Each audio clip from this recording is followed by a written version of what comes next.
Bu Widin Murniasi selaku Grup Head Pengelolaan Resiko Pasar dan Likuiditas dari Bank BNI yang telah bersedia untuk sharing dengan kita semua terkait dengan bagaimana pengelolaan risiko pasar di PT Bank BNI Persero Terbuka. Nah, mungkin pagi ini kita akan akan berdiskusi tentang market risk. Saya pikir ini sangat menarik karena melihat kondisi pasar saat ini ya yang cukup dinamis ya dengan berbagai tantangan dan dengan challenge dan kesempatannya gitu ya, challenge dan opportunity-nya. Oke, mungkin saya pikir kita bisa langsung aja Bu Nia ya untuk ini supaya nanti kita bisa berdiskusi lebih banyak terkait dengan pengelolaan risiko pasar ini. Mungkin waktu dan tempat kami persilakan Bu Nia. Terima kasih. Baik, terima kasih Pak Aji, Pak Deno, Bu Jovita. Mohon izin saya untuk melakukan sharing session di pagi ini. Assalamualaikum warahmatullahi wabarakatuh. Selamat pagi Bapak Ibu sekalian. Pagi ini kita akan melakukan sharing terkait pengelolaan dan pengukuran manajemen risiko pasar khususnya di BNI.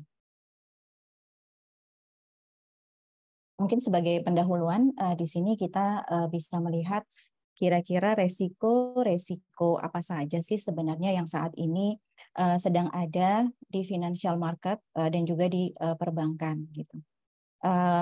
Di sini kita lihat bahwa untuk isu-isu yang paling dominan di 2023 bahkan untuk ke proyeksinya sampai 18 bulan yang akan datang itu ada 3 yang terbesar. Yang pertama adalah tentunya terkait bagaimana pengendalian inflasi, juga bagaimana pengetatan moneter, dan juga terkait banking sector stress, serta terkait hubungan antara Amerika-China yang saat ini tensinya itu kurang terlalu baik. Mungkin seperti Bapak Ibu juga ketahui bahwa untuk mengatasi COVID yang terjadi di 2019 sampai 2020, beberapa regulator atau central bank itu melakukan yang namanya quantitative easing policy, di mana mereka menambahkan jumlah uang yang beredar, juga berusaha untuk menurunkan suku bunganya menjadi ke level yang terendah. Contoh untuk di Amerika sampai 0,25%, sementara di Indonesia sendiri minimum di 2022 itu di 3,5%.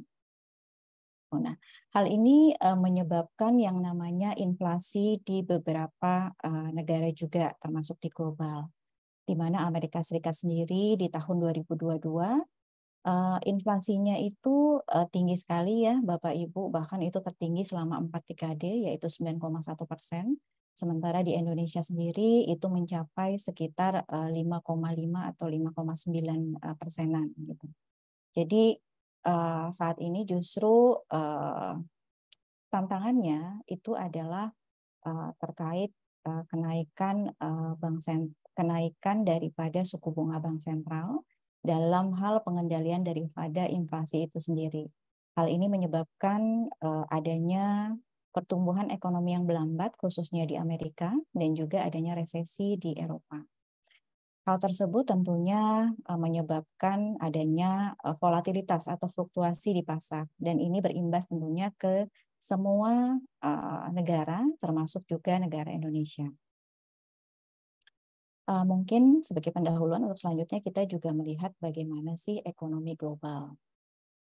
Di sini kita melihat untuk pertumbuhan ekonomi global berdasarkan IMF maupun berdasarkan World Bank, di mana apabila berdasarkan estimasi IMF untuk pertumbuhan ekonomi dunia di tahun 2023 dan di 2024 itu mengalami revisi pada bulan April sebesar 0,1%, menjadi 2,8 di 2023 dan 3% di 2024. Sementara itu untuk proyeksi pertumbuhan ekonomi Indonesia sendiri itu naik 5% dari bulan Januari ya, dari proyeksi bulan Januari sebesar 4,8%. Pertumbuhan ekonomi Indonesia naik sebesar 0,2 menjadi 5,1%.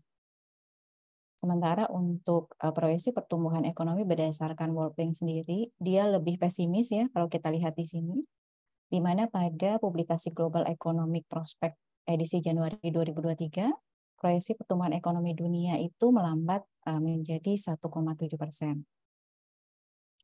Nah, hal-hal yang mendasari update daripada proyeksi World Bank itu adalah ada beberapa, yaitu terkait pengetatan kebijakan untuk menahan tingginya laju inflasi di negara maju, kemudian adanya pemburukan dari kondisi keuangan, dan juga berlanjutnya gangguan rantai pasok, seperti itu.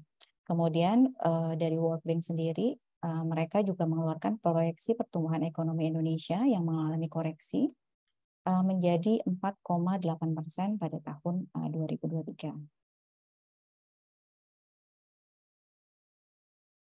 Nah, kalau tadi kita melihat proyeksi pertumbuhan ekonomi berdasarkan IMF maupun berdasarkan World Bank, di sini kita lihat bahwa berdasarkan konsensus pada bulan April, forecast pertumbuhan ekonomi Indonesia tahun ini turun menjadi 4,8% dan sebesar 4,9% pada forecast bulan sebelumnya. Jadi agak menurun sebenarnya 0,1%.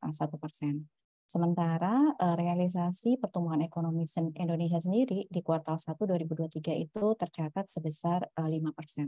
Jadi ini sudah cukup tinggi ya Bapak Ibu dengan kondisi ketidakpastian global yang ada saat ini. Kalau misalnya kita bandingkan dengan pertumbuhan ekonomi Cina sendiri, di Q1 2023 pertumbuhan Cina melambat hanya 4,5% saja. Jadi ini lebih rendah dibandingkan pertumbuhan Indonesia. Nah, di sini kita melihat terkait proyeksi daripada inflasi. Berdasarkan konsensus ekonom juga, proyeksi inflasi Indonesia untuk 2023 pada bulan April itu adalah sebesar 4%, sama dengan proyeksi bulan sebelumnya. Sementara real inflasi yang tercatat pada bulan April 2023 itu adalah sebesar 4,3% year on year. Dan berdasarkan data terakhir di bulan Mei, inflasi Indonesia sendiri turun menjadi 4% year on year, di mana 4% ini merupakan target daripada regulator ya. Seperti kita tahu bahwa regulator itu mempunyai sasaran inflasi yang dijaga, yang ideal yang dijaga yaitu sebesar 3% plus minus 1%, di mana range-nya itu adalah dari 2% sampai 4%.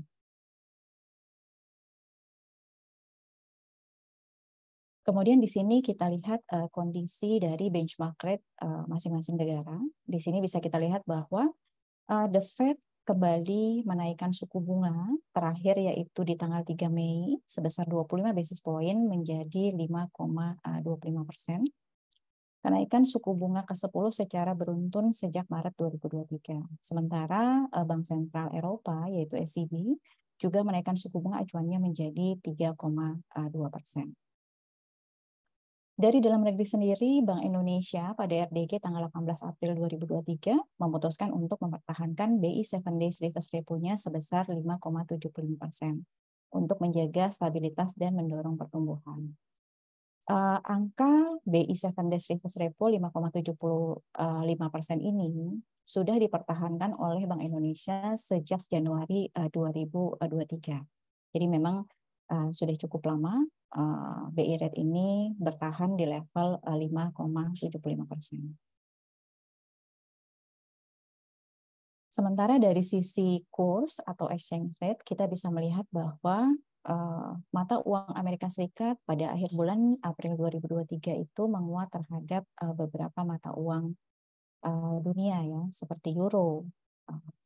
Dia menguat 1,32%, kemudian pound sterling, yen, dan juga yuan. Namun terhadap mata uang rupiah ini justru sebaliknya nih Bapak Ibu.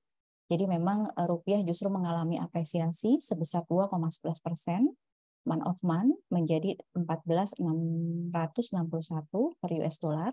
setelah pada bulan sebelumnya di level 14.977. Ini menandakan bahwa investor asing gitu ya atau capital inflow masih masuk ke dalam pasar keuangan Indonesia sendiri. Selanjutnya kita melihat bagaimana sih fundamental ekonomi Indonesia sendiri di tengah ketidakpastian global. Di sini kita lihat bahwa pertumbuhan ekonomi Indonesia di triwulan 1 tetap kuat ya Bapak Ibu, di mana di triwulan 1 itu pertumbuhan Indonesia masih di atas 5%, yaitu 5,03%. Sedikit meningkat dibandingkan triwulan sebelumnya sebesar 5,01%. Kedepannya tentunya pertumbuhan ekonomi tersebut diperkirakan akan tetap kuat pada batas kisaran 4,5 sampai 5,3 didorong oleh perbaikan permintaan domestik dan tetap positifnya kinerja ekspor. Selain pertumbuhan ekonomi juga tadi seperti yang sudah sempat sebelumnya kita diskusikan untuk pertumbuhan inflasi itu sendiri, Indonesia bisa menjaga inflasi saat ini tetap terkendali di kisaran 3 plus minus 1% di 2023, di mana itu tercapai pada bulan Mei 2023. Sementara pada bulan Mei 2023 sendiri kita lihat bahwa cadangan devisa Indonesia itu masih tetap tinggi, walaupun mungkin kalau kita bandingkan dari bulan April gitu ya, ada penurunan sedikit, tapi penurunannya tidak terlalu signifikan. Ini masih berada di level tertinggi, yaitu 139,3 miliar dolar Amerika Serikat. Nah, penurunan dari bulan April itu sendiri antara lain dipengaruhi oleh kebutuhan pembayaran utang luar negeri pemerintah dan juga kebutuhan likuiditas falas perbankan sejalan dengan meningkatnya aktivitas perekonomian. Nah, kalau kita lihat untuk cadangan devisa ini sendiri, itu biasanya kita akan setarakan dengan pembiayaannya, gitu ya. Di mana untuk posisi bulan Mei, cadangan devisa tersebut itu setara dengan pembiayaan 6,1 bulan impor atau 6 bulan impor plus pembayaran hutang luar negeri pemerintah. Di mana ini tentunya lebih tinggi daripada standar kecukupan internasional sekitar 3 bulan impor. Jadi memang dari cadangan devisa sendiri Indonesia cukup baik ya Bapak Ibu. Dan juga ke depan Bank Indonesia akan terus memperkuat ketahanan sektor eksternal sejalan dengan bauran kebijakan yang ditempuh Bank Indonesia dalam menjaga stabilitas makroekonomi dan sistem keuangan untuk mendukung pertumbuhan ekonomi yang berkelanjutan. Nah, di sini kita lihat indikator lain yaitu indikator stabilitas nilai tukar rupiah. Pergerakan nilai tukar rupiah itu sendiri di bulan Juni atau posisi terakhir memang agak melemah dibandingkan bulan April sebelumnya. Yaitu di mana tadi untuk di bulan April di 14.661, sementara di bulan Juni itu dia di 14.830. Tetapi memang level ini merupakan level yang masih dianggap dalam range stabilitas Bank Indonesia ya, di mana memang Bank Indonesia menjaga stabilitas nilai tukar rupiah dalam range 14.500 sampai 15.000. Gitu. Sementara untuk indikator lain yaitu yield SBN 10 tahun ini menguat menjadi 6,33% di bulan Juni 2023. Nah, seperti kita tahu mungkin di tahun sebelumnya pada saat kondisi COVID dan kenaikan daripada suku bunga yang menjadi perlahan-lahan tinggi dari rezim suku bunga rendah, yield surat berharga Indonesia 10 tahun itu naik sangat tinggi ya Bapak Ibu, sampai mungkin tertingginya terjadi di sekitar bulan Oktober 2022 di mana itu mencapai sekitar 7,6%-an dan itu menyebabkan harga-harga daripada obligasi yang memang dipegang oleh perbankan gitu ya turun sangat signifikan seperti itu. Tapi dengan perekonomian dan stabilitas Indonesia yang cukup baik, yield kembali menguat ke level 6,33%. Dan di sini juga kita dapat melihat indikator lain yaitu premi CDS, di mana premi CDS ini bisa mencerminkan risiko daripada suatu negara, di mana untuk remisi DS Indonesia sendiri yang 5 tahun itu di 8 Juni itu turun ke 81,73 dari sebelumnya di 83,38. Di sini kita bisa melihat bahwa investor global itu bisa melihat risiko bahwa Indonesia itu mengalami perbaikan atau cukup baik gitu ya dari sisi risikonya. Selain itu juga kita bisa melihat daripada tadi yang saya infokan sebelumnya bahwa saat ini terutama di 2023 itu secara year to date terdapat foreign inflow gitu, atau capital inflow baik di pasar modal maupun di pasar saham, di mana di pasar modal itu sendiri kita terdapat capital inflow sebesar 73,27 triliun, di mana ini termasuk sangat tinggi ya Bapak Ibu, dibanding kalau misalnya di kondisi 2012 sebelumnya. Sementara untuk di pasar saham itu sendiri kita terdapat capital inflow juga sebesar 19,05 triliun. Oke, mungkin tadi kita sudah melihat secara sekilas terkait kondisi daripada market itu sendiri, baik kondisi global maupun kondisi Indonesia. Selanjutnya kita memasuki bagaimana sih di Bank BNI sendiri kami melakukan pengukuran maupun pengelolaan daripada risiko pasar. Nah, di sini kita lihat bahwa manajemen risiko pasar itu adalah suatu proses yang berkesinambungan ya Bapak Ibu. Jadi ada 3 tahapan proses yang kami lakukan untuk melakukan manajemen risiko pasar. Dari mulai proses identifikasi risiko, kemudian pengukuran risiko, pemantauan risiko maupun pengendalian risiko. Pada identifikasi risiko, kita tentunya harus melakukan secara proaktif terhadap seluruh aktivitas bisnis yang dilakukan. Dalam rangka kita harus bisa mengidentifikasi sumber daripada risiko itu sendiri, kemudian tingkat kemungkinan timbulnya risiko juga dampak yang ditimbulkannya kira-kira seperti apa. Selanjutnya dari situ, dari identifikasi kita tentunya harus bisa mengukur daripada sumber-sumber risiko yang akan dihadapi itu sendiri. Proses pengukuran risiko tentunya dilakukan untuk mengetahui besarnya eksposur risiko sebagai acuan untuk melakukan pengendalian risiko itu sendiri, serta untuk keperluan perhitungan kewajiban penyediaan modal minimum. Kemudian pada saat risiko sudah diukur, tentunya risiko tersebut harus dilakukan pemantauan secara periodik. Jadi proses pemantauan risiko dilakukan untuk memastikan bahwa risiko sudah dikelola dengan baik, gitu. Yaitu dengan melakukan pemantauan kepatuhan kepada regulasi, kemudian toleransi dan limit risiko yang telah ditetapkan, kemudian juga kita melakukan stress testing, dan juga upaya mitigasi risiko yang dilakukan. Kira-kira seperti apa? Itu semua harus kita pantau secara periodik. Kemudian step selanjutnya adalah terkait pengendalian risiko, di mana tentunya risiko harus dapat kita kendalikan. Pengendalian risiko kita fokuskan kepada tentunya risiko yang memang mengganggu keberlangsungan usaha bank. Proses pengendalian risiko itu sendiri disesuaikan tentunya dengan eksposur risiko maupun tingkat dan toleransi risiko yang akan diambil. Nah, dari pengelolaan risiko pasar itu sendiri, tentunya kita akan melakukan atau mendisclose gitu ya, baik kepada regulator maupun kepada investor atau pemegang saham terkait risiko pasar kita itu sendiri. Tentunya kita akan menyampaikan laporan manajemen risiko kepada direksi dan juga informasi manajemen risiko kepada publik.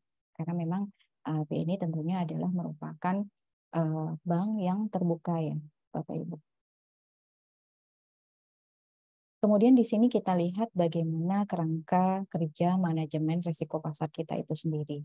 Nah, di sini tentunya kita menerapkan sistem manajemen risiko pasar secara berlapis untuk mengantisipasi potensi peningkatan risiko pasar. Tentunya tadi seperti yang sudah disampaikan, kami melakukan monitoring rutin, baik dari harian, mingguan, maupun sampai tahunan. Kemudian juga kami akan melakukan stress testing secara periodik maupun insidental sesuai dengan kondisi pasar dan juga antisipasi dini atas kondisi pasar. Kemudian juga kami akan melakukan review dan evaluasi kebijakan pengendalian risiko pasar itu sendiri, dan juga di sini kita bisa melihat bagaimana urutan daripada skema kerangka kerja manajemen risiko pasar. Tentunya dalam hal melakukan pengelolaan risiko pasar atau manajemen risiko pasar, kami akan dipayungi oleh kebijakan risiko pasar itu sendiri.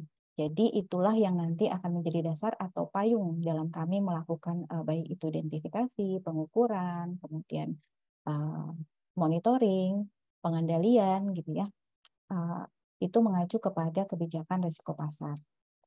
Kemudian dalam mitigasi daripada risiko pasar itu sendiri, tentunya kami harus membuat pagar-pagar atau limit-limit daripada risiko pasar, di mana limit-limit ini tentunya adalah mengacu kepada risk appetite dan risk tolerance daripada manajemen. Jadi payungnya adalah risk appetite dan risk tolerance, di mana dari risk appetite dan risk tolerance ini nanti akan diturunkan ke dalam limit-limit operasional untuk memitigasi daripada risiko pasar itu sendiri. Nah, di sini limit-limit risiko pasar yang ada di BNI yaitu kita punya yang namanya value at risk limit, di mana limit ini adalah untuk membatasi daripada potensi kerugian yang akan dihadapi oleh bank di masa yang akan datang. Untuk VaR limit ini adalah potensi kerugian pada saat risiko normal, sementara untuk yang SVaR atau stress VaR itu adalah limit potensi kerugian pada saat kondisi dia stres. Gitu. Nah, selain itu juga kita ada limit terkait budget loss. Budget loss limit itu merupakan batasan maksimum kerugian yang bisa diabsorb oleh manajemen gitu dalam aktivitas di bank itu sendiri. Gitu. Nah, kemudian untuk melengkapi daripada budget loss limit, kita juga ada kebijakan terkait manajemen action trigger. Di mana dalam manajemen action trigger ini, kita akan membagi-bagi realisasi dari budget loss tersebut, gitu ya, berdasarkan ketentuannya, gitu. Dan kemudian dari situ kita akan melihat kira-kira bagaimana eskalasi yang harus dilakukan oleh trader atau dealer gitu ya pada saat misalnya budget loss limit itu terlampaui pada persentase tertentu gitu. Jadi nanti ada proses eskalasinya Bapak Ibu pada saat misalnya budget loss limit misalnya sudah melampaui persentase tertentu misalnya 50%, nanti harus dieskalasi sampai jenjang kewenangan mana gitu ya, apakah dia hanya sampai pemimpin kelompok atau dia sampai wakil pemimpin divisi, bahkan kalau misalnya dia memang sudah melebihi daripada 100% breach daripada budget loss limit itu, maka itu harus dieskalasi kepada direksi. Gitu.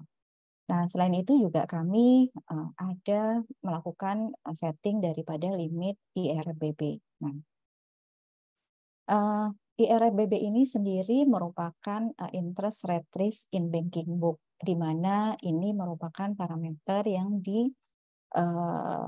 disyaratkan oleh regulator untuk dipantau di tempat kami. Gitu. Jadi ini adalah merupakan pemantauan portofolio banking book terhadap kemungkinan dari risiko suku bunga, Bapak Ibu. Nah, jadi ini kita lakukan pemantauan secara bulanan juga, secara tribulanan, mohon maaf Bapak Ibu. Jadi di situ kita bisa melihat kira-kira dari portofolio banking yang memang terekspos risiko suku bunga, baik sisi aset maupun liabilities, itu kira-kira efeknya terhadap laba rugi itu seperti apa, dan kemudian efeknya terhadap modal itu seperti apa. Jadi memang regulator itu sendiri sudah menentukan gitu ya mekanisme ataupun metodologi untuk mengukur risiko suku bunga di banking book ini dengan metodologi tertentu, yaitu misalnya contoh kita bisa men-stress gitu ya kondisi portofolio kita apabila misalnya kondisi suku bunga naik 3% ataupun 4% dan lain sebagainya gitu. Dan kira-kira efeknya terhadap PL maupun terhadap modal bank itu seperti apa? Apakah efek tersebut atau dampak tersebut itu masih masuk dalam threshold regulator atau tidak? Seperti itu Bapak Ibu. Kemudian selanjutnya dari limit-limit tadi tentunya kita harus melakukan pengukuran maupun pemantauan daripada realisasi risiko pasar terhadap limitnya itu sendiri. baik terhadap risiko suku bunga maupun terhadap risiko nilai tukar, dan baik untuk portofolio trading book maupun portofolio banking book gitu. Nah, tentunya aktivitas pengukuran dan pemantauan akan inline dengan limit-limit yang sudah disetting. Jadi kita akan mengukur dan memantau realisasi dari value at risk maupun budget loss gitu ya Bapak Ibu ya. Nah, di sini juga kami menambahkan perangkat early warning gitu ya untuk bisa mendeteksi resiko pasar secara dini Bapak Ibu. Di sini kita punya 2 early warning gitu, baik early warning surat berharga maupun early warning nilai tukar.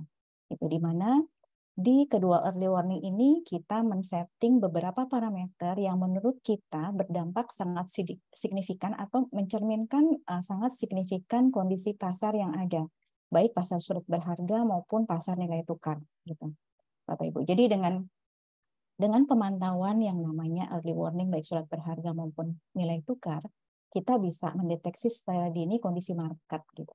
Pada saat misalnya kondisi market abnormal, kira-kira apa sih mitigasi atau action plan yang harus kita lakukan? Seperti itu. Nah, kemudian selain itu kita juga memantau yang namanya off market Bapak Ibu, di mana kita bisa mengetahui apakah transaksi-transaksi yang dilakukan di treasury gitu ya, atau transaksi yang dilakukan baik transaksi forex, transaksi money market, apakah dia inline dengan pasar atau tidak? Apakah dia wajar apabila kita bandingkan dengan harga pasar atau tidak? Seperti itu Bapak Ibu. Kemudian juga kami memantau kewajaran kuotasi JIBOR. Saat ini Bank BNI merupakan salah satu kontributor kuotasi untuk JIBOR, di mana JIBOR ini merupakan salah satu referensi daripada suku bunga rupiah yang dikeluarkan oleh Bank Indonesia. Dan ini juga kita pantau kewajarannya ya Bapak Ibu. Kemudian pada saat kondisi tidak normal, tentunya kita juga harus bisa membuat yang namanya stress testing Bapak Ibu untuk memitigasi kondisi yang tidak normal tersebut. Jadi stress testing ini kita lakukan secara periodik, baik triwulanan maupun insidental sesuai kebutuhan dan kondisi pasar. Nah, selain itu kita juga melakukan pengendalian dari resiko pasar. Jadi beberapa parameter-parameter tadi kami membuat traffic light-nya Bapak Ibu. Jadi kami mempunyai 5 traffic light dari mulai dia adalah light green sampai dengan red gitu.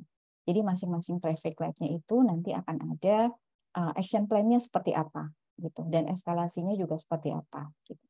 Dan juga pada saat misalnya traffic light itu terlampaui misalnya, sudah mencapai red gitu ya, bahkan sangat lebih tinggi daripada red, kemudian contingency plan apa sih yang harus dilakukan oleh kami untuk memitigasi atau untuk menurunkan daripada resiko yang terjadi.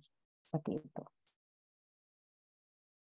Nah, mungkin di sini apabila kita memappingkan ya terhadap 4 daripada proses manajemen risiko yang sudah kita bicarakan sebelumnya. Nah, di sini kita bisa lihat bahwa ada 4 proses dari mulai identifikasi risiko, kemudian pengukuran risiko, monitoring, dan juga pengendalian gitu.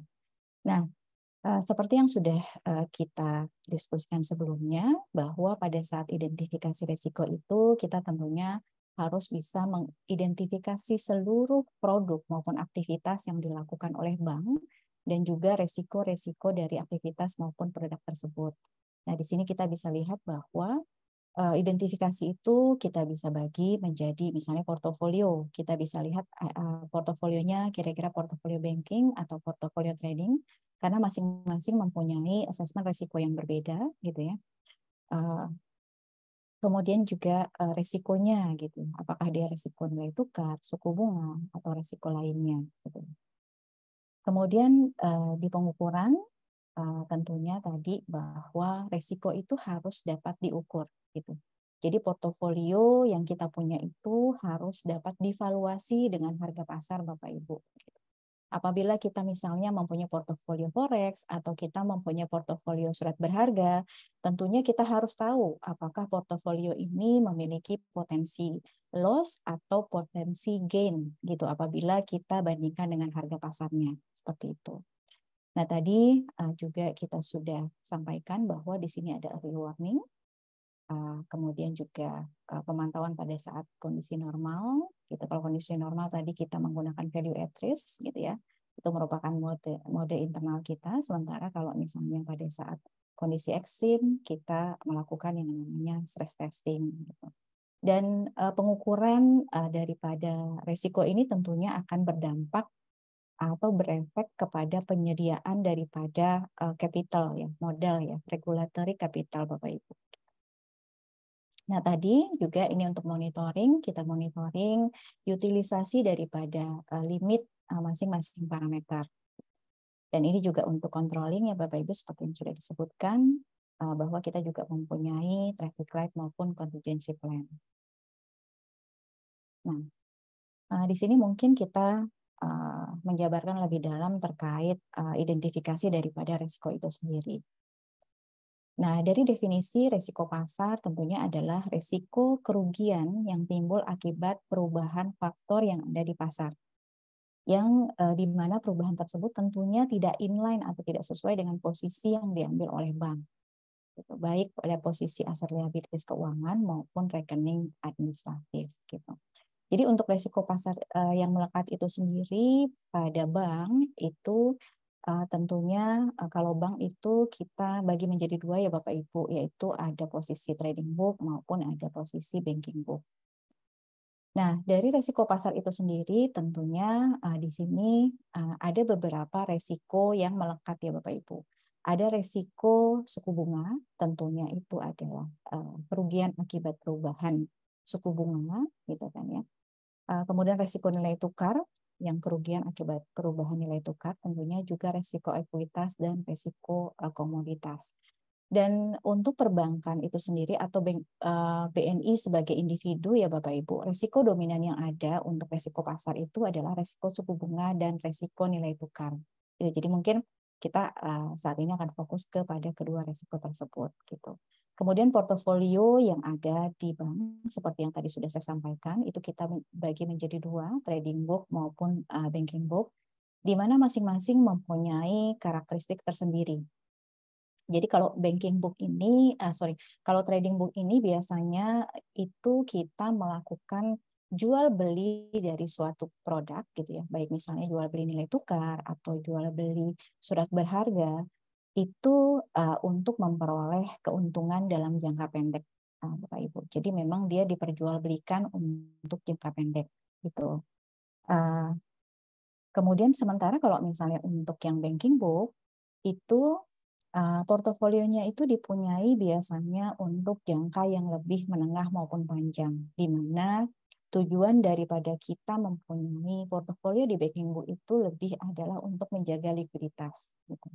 Jadi di banking book biasanya kita melakukan pembelian surat berharga gitu untuk mendapatkan yield enhancement apabila memang ternyata gap daripada aset dan liabilities-nya itu kita mempunyai ekses likuiditas. Jadi kalau misalnya kita mempunyai ekses likuiditas, tentunya kita harus bisa mengoptimalkan untuk mendapatkan yield enhancement. Salah satunya adalah dengan pembelian surat berharga. Gitu. Nah, kebalikannya pada saat misalnya ternyata secara likuiditas itu kita mengalami shortage liquidity atau short likuiditas gitu. Tentunya kita bisa melakukan penjualan surat berharga. Seperti itu. Jadi ini adalah gambaran bagaimana apa sih bedanya atau karakter daripada masing-masing buku tadi. Nah, kemudian tadi pada saat proses identifikasi tentunya kita harus bisa mengidentifikasi risiko suku bunga maupun risiko nilai tukar. Nah, ini mungkin bisa menjadi gambaran ya Bapak Ibu terkait apa saja sih risiko suku bunga yang ada di bank, kemudian risiko nilai tukar yang ada di bank. Nah, untuk risiko suku bunga yang ada di bank contohnya misalnya adanya mismatch tenor atau repricing antara aktiva dan pasiva.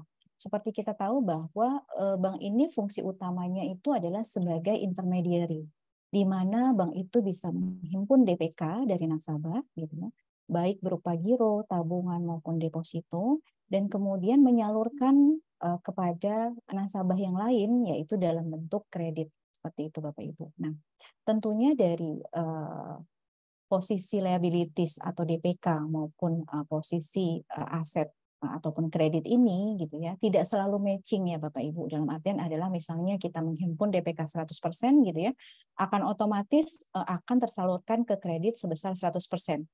Idealnya mungkin seperti itu, tapi realisasinya tidak seperti itu ya Bapak Ibu. Jadi ada kemungkinan, apalagi terutama pada saat kondisi COVID yang terjadi di tahun 2021-2022 kemarin, di mana pertumbuhan ekonomi kita melambat, gitu ya, penyaluran kredit juga melambat karena memang risiko untuk penyaluran kredit sendiri tinggi ya pada saat itu Bapak Ibu, sehingga ekses daripada DPK itu tentunya akan ada di treasury, di divisi treasury, di mana di situ memang harus kita kelola dengan baik, gitu ya Bapak Ibu. Nah, jadi memang untuk posisi aset maupun liabilities itu sendiri, baik posisi itu akan terdapat biasanya terdapat gap ya Bapak Ibu. Misalnya kalau di sini mungkin untuk kredit seperti kita tahu bahwa penyaluran kredit itu tenornya biasanya lebih panjang gitu. Tenornya dari mungkin 1 tahun sampai mungkin bisa 20 tahun atau bahkan 30 tahun ya Bapak Ibu gitu. Sementara kalau untuk DPK itu sendiri untuk deposito misalnya contohnya itu dari 1 bulan hanya sampai 12 bulan saja gitu. Sehingga memang memungkinkan ada gap dari sisi kredit maupun deposito itu sendiri gitu. Jadi apabila terdapat gap, di contoh pertama, misalnya di sini kita asumsikan ada kredit 1 tahun gitu ya, dengan suku bunganya fixed rate atau suku bunga tetap, itu dibiayai oleh deposito 6 bulan gitu. Sehingga di sini ada gap 6 bulan ya Bapak Ibu antara aset maupun liabilities-nya gitu.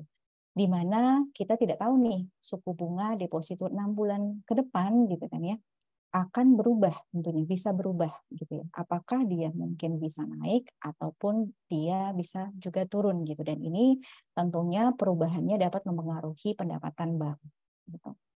Kemudian kebalikannya misalnya pada saat misalnya kredit 1 tahun dengan suku bunga floating reviewable 3 bulan sekali gitu ya, dan dia dibiayai oleh deposito, tentunya kalau deposito pasti fixed rate ya Bapak Ibu, selama 6 bulan, di sini terdapat gap 3 bulan antara repricing kredit dengan dana.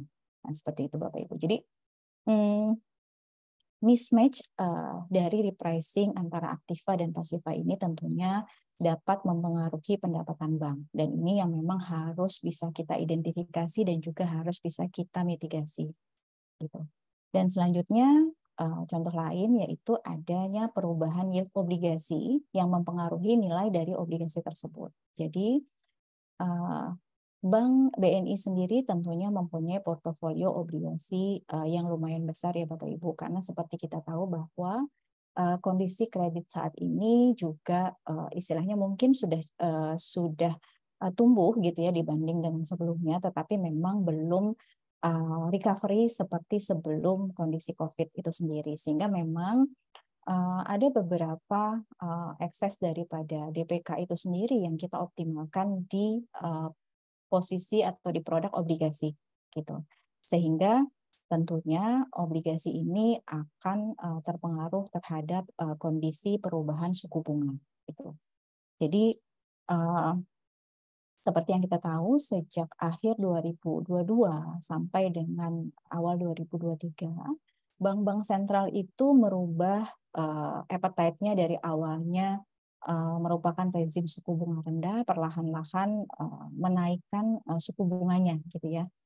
Sampai terakhir di bulan Mei ini itu suku bunga Fed Fund Rate mencapai 5,75%, sementara suku bunga BI Rate 5,75% gitu ya.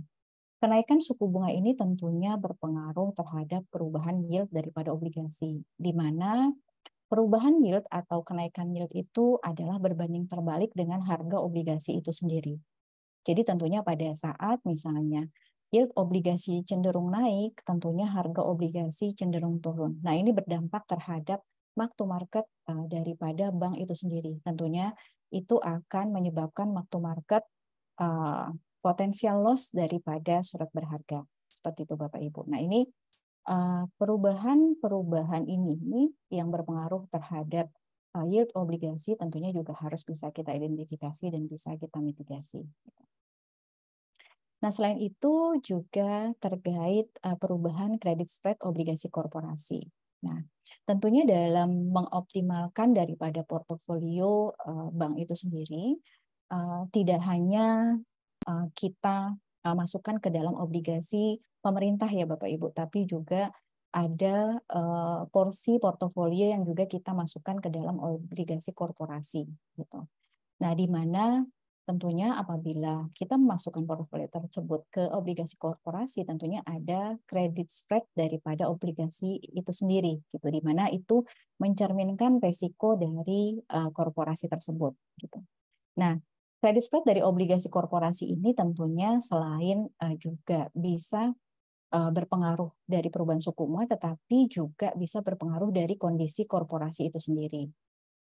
Jadi pada saat ternyata suatu korporasi ternyata di downgrade, misalnya kalau untuk korporasi, kesehatan korporasi kita biasanya melihat daripada rating ya Bapak Ibu.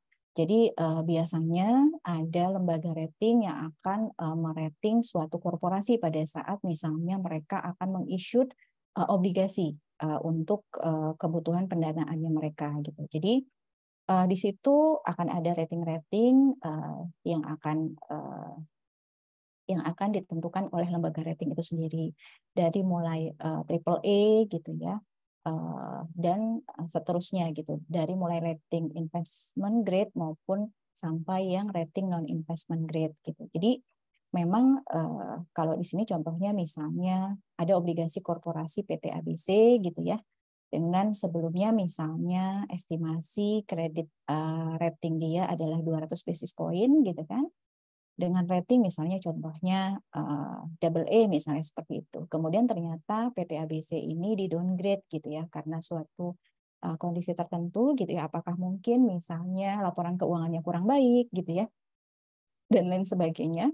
Itu tentunya akan mengakibatkan kredit spread-nya itu lebih lebar ya Bapak Ibu, yang sebelumnya misalnya 200 basis point pada double A gitu ya, bisa menjadi mungkin tambah 250 atau 300 itu apabila dia di downgrade ke misalnya single A seperti itu. Dan ini juga tentunya harus kita bisa pantau ya Bapak Ibu seperti itu. Nah, itu mungkin gambaran untuk resiko suku bunga. Nah, untuk resiko nilai tukar sendiri tentunya di perbankan biasanya itu kita sumber resikonya itu adalah dari aktivitas jual beli valuta asing. Apabila suatu bank itu merupakan bank devisa, tentunya dia diperbolehkan untuk melakukan aktivitas jual beli valuta asing. Dan aktivitas jual beli valuta asing ini tentunya akan menimbulkan risiko nilai tukar, Bapak Ibu. Gitu. Nah, untuk di BNI itu sendiri biasanya kita melakukan pemantauan yang namanya net open position. Jadi net open position itu merupakan open posisi dari seluruh aktivitas transaksi falas di bank gitu ya, baik di aktivitas transaksi trading maupun banking gitu. Jadi open position-nya itu kita bisa tahu besarannya berapa. Nah, itulah yang akan kita pantau kira-kira open position ini apakah masih masuk dalam risk appetite regulator, karena memang untuk open position ini regulator membatasi hanya maksimum adalah 20% daripada modal gitu. Jadi memang kita harus benar-benar memantau agar net open position yang ada dari posisi di bank itu sendiri tidak melebihi daripada ketentuan regulator. Dan selain dari aktivitas jual beli valuta asing, itu juga tentunya di BNI kita ada yang namanya kredit falas gitu ya Bapak Ibu. Nah, dari kredit falas ini tentunya akan ada atau terbentuk pendapatan falas Bapak Ibu. Jadi pendapatan falas ini tentunya besarnya akan berfluktuasi karena memang currency untuk pelaporan ke regulator sendiri tentunya kita laporkan dalam currency rupiah gitu, sehingga seluruh portofolio dalam bentuk falas tentunya akan dikonversikan ke dalam rupiah. Nah, inilah yang nanti akan mempengaruhi daripada PL bank itu sendiri gitu. Seperti itu. Kemudian tadi kalau misalnya ada pendapatan, tentunya juga ada pencadangan ya Bapak Ibu. Nah, pencadangan ini tentunya terkait dengan kolektibilitas daripada kredit falas yang kita salurkan itu sendiri. Ya, jadi tentunya kolektibilitas ini apabila ternyata kolektibilitas kredit falasnya itu memburuk gitu ya, tentunya kita diwajibkan untuk melakukan pencadangan atas kredit falas itu sendiri. Jadi di sini misalnya bisa kita lihat kredit falas sebesar 1 juta dibiayai oleh dana falas sebesar 1 juta. Jadi memang di sini matching ya antara sumber pendanaan dengan dengan penyaluran kreditnya gitu ya. Cuman karena memang kredit tersebut macet sehingga dibentuk pencadangan sebesar 20%. Nah, itu mengakibatkan pasifah falas itu bertambah 200.000 untuk pencadangan. Nah, selisih aktiva falas dan pasifa tersebut sebesar 200.000 tentunya menimbulkan posisi forex. Dan ini yang memang harus kita pantau, Bapak Ibu. Nah, selain itu kalau tadi kita lihat dari sisi kredit ya, Bapak Ibu, kredit falas misalnya seperti itu juga ada yang namanya obligasi falas di portofolio AFS. Nah, tadi seperti yang sudah disampaikan bahwa seluruh portofolio daripada bank itu harus bisa kita valuasi dengan harga pasar gitu ya, termasuk juga dengan obligasi falas ini. Nah, obligasi falas ini tentunya menimbulkan yang namanya potensial profit ataupun potensial loss gitu ya, dalam bentuk falas tentunya. Nah, ini juga akan berpengaruh terhadap resiko nilai tukar, Bapak Ibu. Nah, ini sebenarnya hanya sebagai gambaran tadi terkait gapping antara aset maupun liabilities ya Bapak Ibu. Apabila misalnya kita melakukan placement gitu ya, atau penempatan gitu ya, dalam bentuk floating mismatch gitu ya, 1 bulan kemudian kita mendapatkan income 9%, kemudian next 2 bulannya kita mendapatkan 12% gitu ya. Sementara kita melakukan borrow-nya panjang gitu kan selama 3 bulan langsung 10%, sehingga ini menimbulkan positif gap. Di sini kita melihat bahwa cost daripada atau return daripada placement yang kita lakukan itu lebih tinggi dibandingkan cost daripada borrowing yang kita lakukan. Nah, sementara kebalikannya apabila kita melakukan strategi lending jangka panjang sementara borrowing jangka pendek, kalau dicontoh di sini itu kebetulan menimbulkan negatif gap di mana placement kita lakukan langsung 3 bulan dengan income 10%, sementara borrowingnya itu kita lakukan secara periodik gitu ya, 1 bulan dulu pertama di 11% dan kemudian 2 bulan selanjutnya di 10%. Jadi kalau misalnya kita lihat bahwa di sini kondisi cost daripada borrowingnya lebih tinggi dibandingkan income yang kita dapat dari placement kita, sehingga ini menimbulkan yang namanya negatif gap. Jadi ini mungkin juga contoh daripada gap aset maupun liabilities yang memang tadi tidak match ya Bapak Ibu. Nah, ini merupakan gambaran dari produk-produk yang memang ada di treasury kami, gitu ya. Produknya apa saja, kemudian risiko nilai tukar maupun risiko suku bunganya apa saja. Jadi ini memang harus kami bisa identifikasi agar kami bisa melakukan pengukuran maupun mitigasi terkait risikonya. Nah, kemudian di sini tadi kita sudah menjabarkan terkait bagaimana sih proses identifikasi yang dilakukan. Kemudian di sini kita bisa masuk ke dalam tahap selanjutnya, yaitu bagaimana sih proses pengukuran yang kami lakukan gitu. Seperti yang sudah disampaikan bahwa untuk semua produk yang ada di bank itu harus bisa dievaluasi gitu ya Bapak Ibu, apabila memang produk-produk tersebut memang diperjualbelikan di pasar gitu. Tentunya cara memvaluasinya itu kita harus membandingkan dari cost produk kita itu sendiri dengan harga pasar yang ada pada saat itu. Jadi untuk proses valuasi ini kita lakukan secara harian Bapak Ibu, sehingga kita tahu kira-kira potensial loss atau potensial profit atas masing-masing produk yang kita punya itu seperti apa. Apakah masih masuk ke dalam limit yang kita setting, apakah masih masuk dalam risk appetite yang kita setting, dan sebagainya. Seperti itu, Bapak Ibu. Nah, untuk produk forex itu sendiri, biasanya kita melakukan valuasi dengan harga pasar yaitu closing rate BI, Bapak Ibu. Jadi Bank Indonesia itu setiap hari mengeluarkan yang namanya closing rate, gitu ya. Kurs closing rate kurs tidak hanya USD IDR ya Bapak Ibu, ada juga beberapa currency lain against IDR. Apakah dia kurs euro, sterling, gitu ya, SAR, gitu kan, Malaysian ringgit dan lain sebagainya, sehingga seluruh portofolio daripada bank atas exposure falas kita itu bisa kita head to head-kan dengan closing rate tersebut, gitu. Sehingga kita bisa melihat potensial profit atau potensial loss-nya, gitu Bapak Ibu.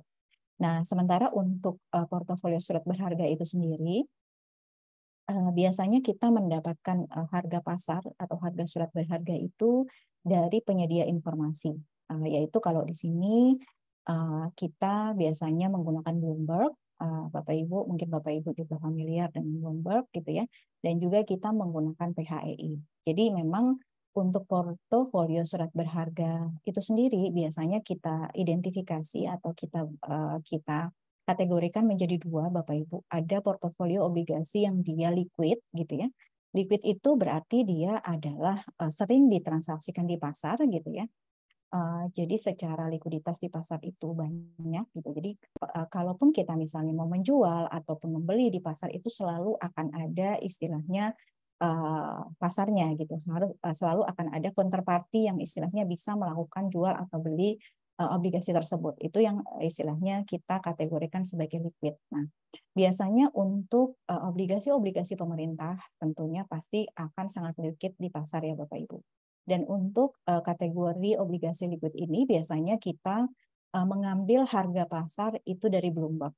Jadi setiap hari Bloomberg itu menyediakan harga pasar untuk obligasi-obligasi pemerintah maupun obligasi korporasi. Cuman memang untuk yang liquid ini sendiri kita memang mengambil dari Bloomberg, sementara untuk yang tidak liquid itu kita ambilnya adalah dari PHEI.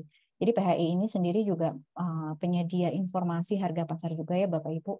Jadi seperti itu. Nah, kemudian tadi kalau untuk kategori yang tidak liquid itu biasanya adalah untuk obligasi-obligasi korporasi ya Bapak Ibu. Biasanya untuk obligasi-obligasi korporasi gitu ya, yang memang istilahnya ratingnya mungkin tidak terlalu bagus gitu ya, dan dia memang di pasar itu tidak kurang liquid atau tidak liquid, tentunya kita menggunakan harga market dari PHEI seperti itu. Jadi ini juga untuk waktu market tadi seperti disampaikan bahwa produk-produk perbankan itu divaluasi setiap hari gitu menggunakan harga pasar, dan tentunya dari valuasi tadi kita bisa tahu apakah dia potensial loss atau potensial profit gitu, sehingga itu akan langsung menghit ke laba rugi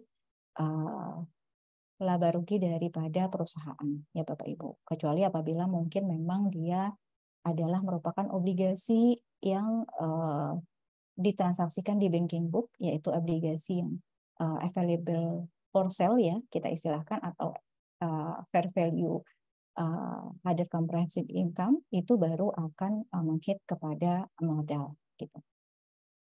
Nah, di sini early warning seperti juga tadi sudah sampaikan, itu merupakan perangkat pengukuran secara dini untuk mengetahui resiko pasar apakah normal atau tidak normal. Nah, tadi untuk pengukuran itu sendiri kita tadi menyinggung terkait value at risk. Jadi ini value at risk itu adalah metode untuk mengukur maksimum kerugian yang terjadi selama periode tertentu dan tingkat keyakinan tertentu. Jadi ini untuk mengestimasi unexpected loss suatu portofolio gitu.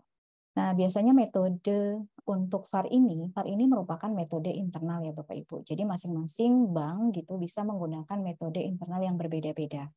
Metode value at risk ini itu ada parametric, kemudian historical simulation maupun Monte Carlo simulation gitu. Nah, untuk di BNI sendiri kami masih menggunakan metode yang parametrik, tapi kami sedang paralel juga menyiapkan metode yang historical simulation.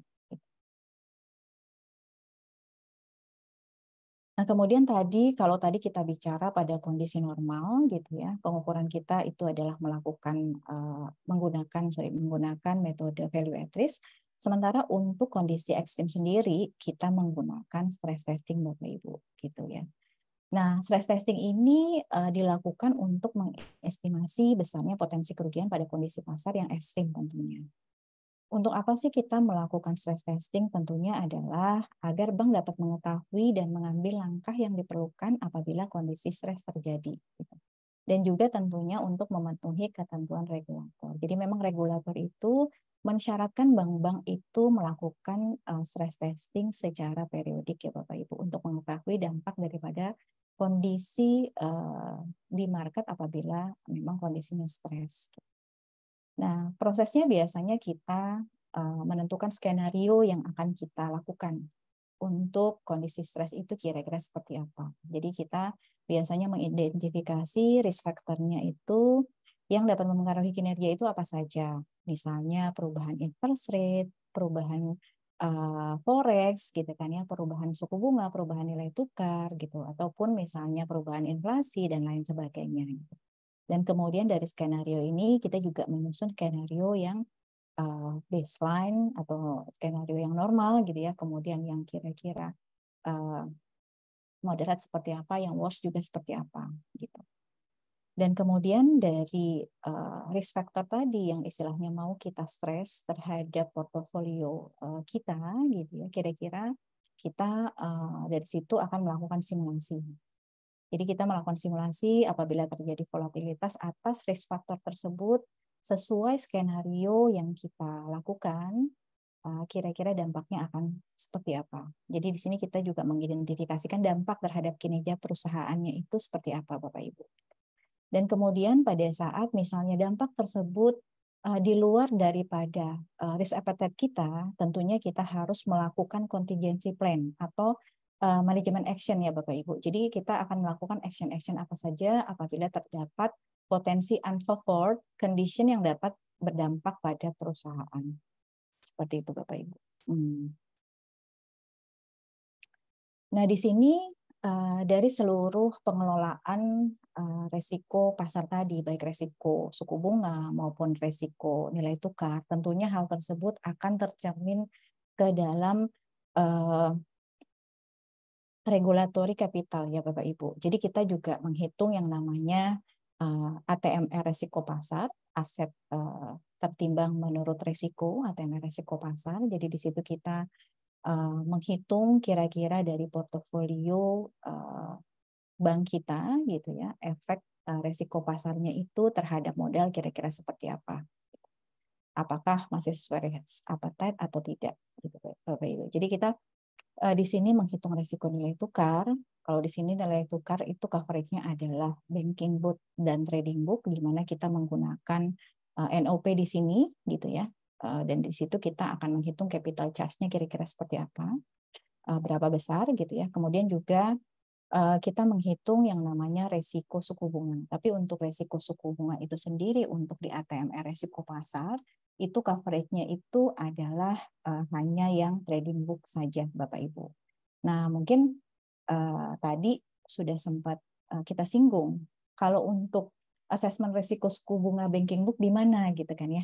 Tentunya asesmen risiko suku bunga untuk yang banking book itu nanti akan ada di yang seperti sebelumnya disampaikan adalah di IRBB atau interest rate risk in banking book Bapak Ibu gitu. Nah, ini dia. Jadi untuk yang banking book itu sendiri asesmennya adalah di sini kita sebut parameternya adalah IRBB, di mana di sini kita lihat bagaimana sih dampak shock daripada suku bunga gitu ya terhadap portofolio banking book kita sendiri. Nah, kita melihat shock tersebut kira-kira dampaknya terhadap pendapatan bunga itu seperti apa, kemudian terhadap modal itu seperti apa gitu Bapak Ibu. Kalau bisa kita lihat di sini untuk skenario IRBB, ini skenarionya ini berdasarkan daripada ketentuan atau kebijakan dari regulator ya Bapak Ibu. Di sini kita lihat bahwa di skenario untuk IRBB kita menggunakan skenario perubahan suku bunga, misalnya untuk dampak terhadap pendapatan bunga, gitu ya. kita akan melakukan atau mengadjust gitu ya dari suku bunga yang kita punya di portofolio kita tambahkan sebesar 4% untuk portofolio rupiah dan US dollar 2% gitu. Kira-kira dampaknya apabila terdapat kenaikan suku bunga 4% maupun 2% terhadap portofolio kita, kira-kira seperti apa dampaknya terhadap NII kita gitu Bapak Ibu. Atau kebalikannya, misalnya kita menggunakan skenario yang parallel down, di mana kalau ini berarti terdapat proyeksi penurunan suku bunga di rupiah 4% dan di US dollar 2%. Gitu. Dan kita lihat juga dampaknya kira-kira seperti apa. Gitu. Nah, untuk di dampak terhadap modal atau nilai ekonomis modal, ini kita ada 6 skenario yang kita buat gitu ya, bukan kita buat, maksudnya ini berdasarkan kebijakan daripada regulator, kita mengikuti regulator ya Bapak Ibu dengan berbagai macam skenario Bapak Ibu. Ada yang parallel up, parallel down, flattener, kemudian steepener, short rate up dan short rate down gitu. Jadi nanti dari beberapa skenario ini nanti yang akan diambil adalah skenario yang berdampak paling signifikan. Maksudnya berdampak negatif ya Bapak Ibu. Jadi berdampak negatif terhadap baik terhadap NII maupun terhadap modal yang paling signifikan itu di skenario yang mana. Itu yang akan kita ambil dan itu yang akan kita laporkan kepada regulator. Nah, di sini tentunya tadi seperti kita tahu pada saat kita sudah menghitung tentunya kita juga harus melakukan monitoring. Bagaimana sih realisasi daripada masing-masing parameter terhadap limitnya. Nah, kemudian di sini juga kita harus melakukan kontrol terhadap resiko itu sendiri gitu. Jadi resiko itu bisa kita mitigasi itu dengan berbagai macam skenario ya Bapak Ibu.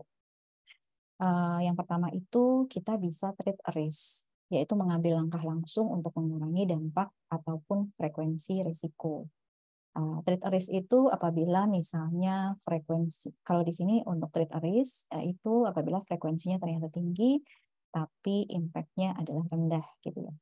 Caranya seperti apa? Misalnya kita bisa mendiversifikasi transaksi, gitu. Jadi sehingga dengan mendiversifikasi jenis produk, masing-masing produk tentunya mempunyai risiko yang berbeda-beda ya Bapak Ibu, sehingga risiko tadi itu nggak terkonsentrasi di satu produk itu saja gitu ya. Jadi kita diversifikasi ke berbagai macam produk sehingga pada saat misalnya ternyata resiko tersebut berdampak negatif di suatu produk, bisa saja itu berdampak positif di produk yang lain misalnya seperti itu, sehingga itu bisa men-set off Bapak Ibu. Makanya itu gunanya kita harus melakukan diversifikasi transaksi, ataupun misalnya worst case-nya gitu ya, kita melakukan tambah modal gitu Bapak Ibu. Nah, kedua, misalnya pada saat awal identifikasi ternyata resiko tersebut kita bisa melakukan terminate risk ya, menghentikan resiko tersebut apabila memang ternyata resiko tersebut secara frekuensinya tinggi dan kemudian impact-nya juga tinggi Bapak Ibu. Jadi kalau misalnya kita mengidentifikasi ternyata suatu produk itu atau suatu aktivitas itu memiliki frekuensi tinggi dan juga impact tinggi, tentunya kita harus bisa men-terminate resiko tersebut ya Bapak Ibu gitu ya. Caranya seperti apa? Apakah kita misalnya langsung men-square-kan posisi tersebut gitu kan ya? Ataukah misalnya kita tahu bahwa suatu aktivitas baru atau produk baru tersebut berisiko sangat tinggi, ini tentunya kita tidak akan melaunching produk tersebut ya Bapak Ibu. Jadi kita akan men-terminate di awal, kita tidak akan melaunching produk baru tersebut apabila memang secara identifikasi atau secara kajian ternyata produk tersebut memiliki frekuensi risiko yang tinggi dan juga impact risiko yang juga besar ya Bapak Ibu gitu. Dan kemudian apabila kita mempunyai frekuensi risiko yang rendah, kemudian impact rendah, tentunya kita bisa menerima risiko tersebut dengan pertimbangan risiko tersebut masih dalam risk appetite bank gitu. Kemudian ada juga satu lagi yaitu apabila ternyata risiko tersebut secara frekuensi mungkin rendah tapi dia impact-nya besar gitu. Ini kita bisa melakukan transfer resiko. Jadi kita bisa mengalihkan resiko tersebut kepada pihak lain. Caranya seperti apa? Misalnya kita melakukan back to back gitu. Jadi pada saat kita misalnya punya transaksi dari nasabah gitu kan ya, itu langsung kita back to back-kan dengan counterpart lawan, sehingga memang secara resiko itu square dan nol gitu Bapak Ibu. Ataupun mungkin kita melakukan yang namanya hedging. Nah, di sini di proses controlling juga yang seperti sebelumnya sempat disampaikan bahwa untuk beberapa parameter kita mempunyai traffic light. Jadi di sini kita mempunyai traffic light dari dark green sampai red ya Bapak Ibu. Dark green, light green, light yellow, dark yellow, dan red. Di mana masing-masing daripada traffic light ini itu adalah kita formulasikan terhadap realisasinya terhadap limit. Gitu. Jadi apabila misalnya contoh realisasi terhadap limitnya kurang dari 25%, maka kita kategorikan sebagai dark green. Kemudian apabila misalnya di range 50 sampai kurang dari 75%, kita kategorikan sebagai light yellow, ataupun misalnya di atas 100% kita kategorikan sebagai red. Gitu. Jadi selama melakukan monitoring, kita akan melihat masing-masing parameter sesuai dengan traffic light-nya. Gitu. Nah, jadi kapan sih proses eskalasi harus dilakukan apabila ternyata transaksi tersebut beresiko lebih tinggi dibandingkan sebelumnya, gitu ya Bapak Ibu. Jadi memang bisa saja pada saat awal transaksi itu dilakukan, resikonya masih di dark green, misalnya seperti itu. Kemudian ternyata berselangnya waktu sesuai dengan kondisi market dan lain sebagainya, ternyata dia bertambah resikonya perlahan-lahan menjadi misalnya red yellow, dark yellow, bahkan menjadi red gitu. Kalau di tempat kami proses eskalasi itu dilakukan apabila ternyata traffic light-nya itu memasuki dark yellow Bapak Ibu. Yaitu apabila realisasi VAR-nya itu 75% sampai dengan 100% daripada limit. Kemudian juga apabila traffic light-nya itu realisasinya lebih dari 100% dari VAR limit, itu memang mau tidak mau itu harus dieskalasi. Jadi untuk traffic light dark yellow biasanya kami dari risk management itu mewarning gitu ya Bapak Ibu, atau mengingatkan teman-teman di divisi treasury bahwa teman-teman ini realisasi dari VAR sudah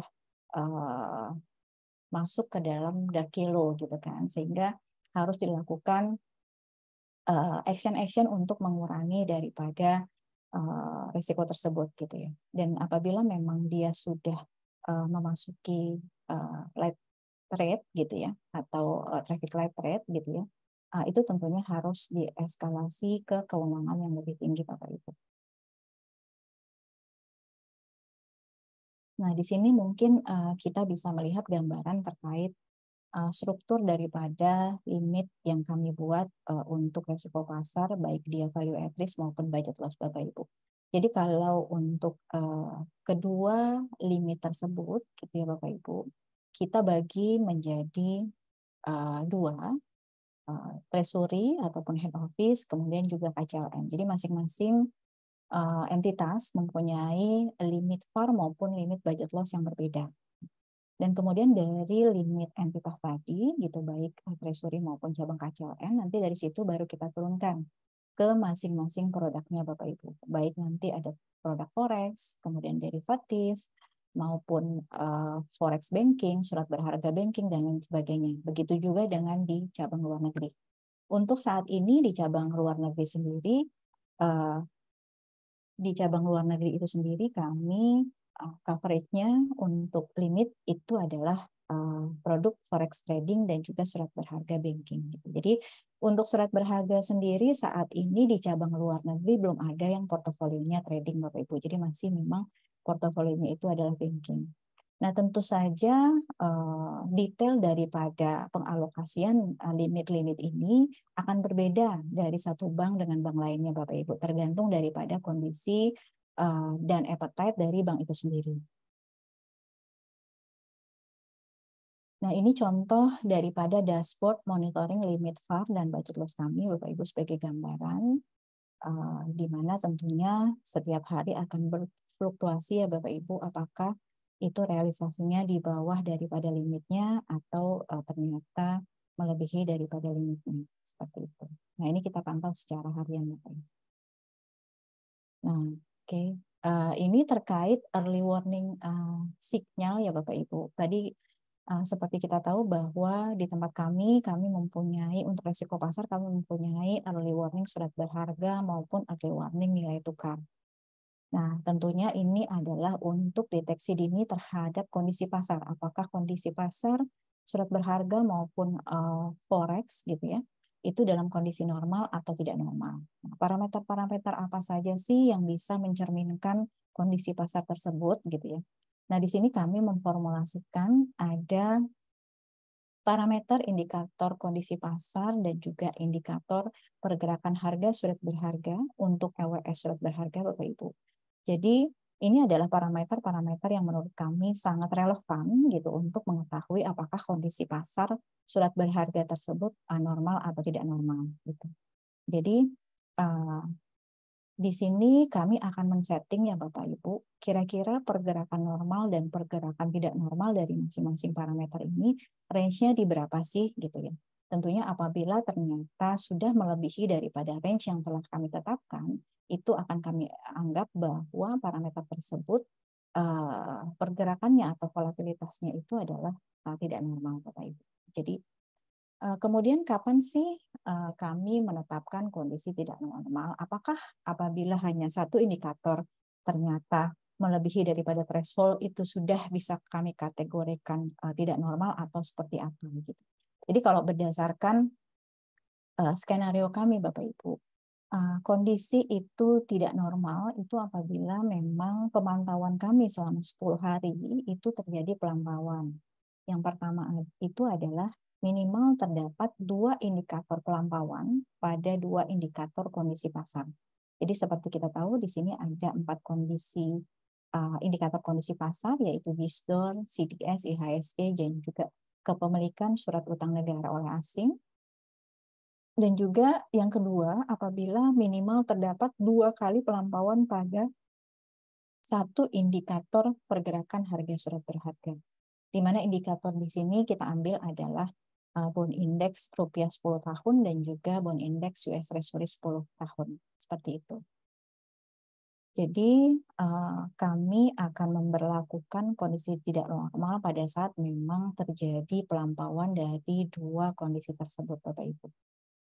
Nah, pada saat kondisi tidak normal, tentunya kita akan memberlakukan yang namanya stress VAR, Bapak Ibu. Gitu. Jadi stress VAR itu diberlakukan apabila terdapat minimal terdapat 1 hari di mana indikator pada poin 1 dan 2 terlampaui di hari yang sama.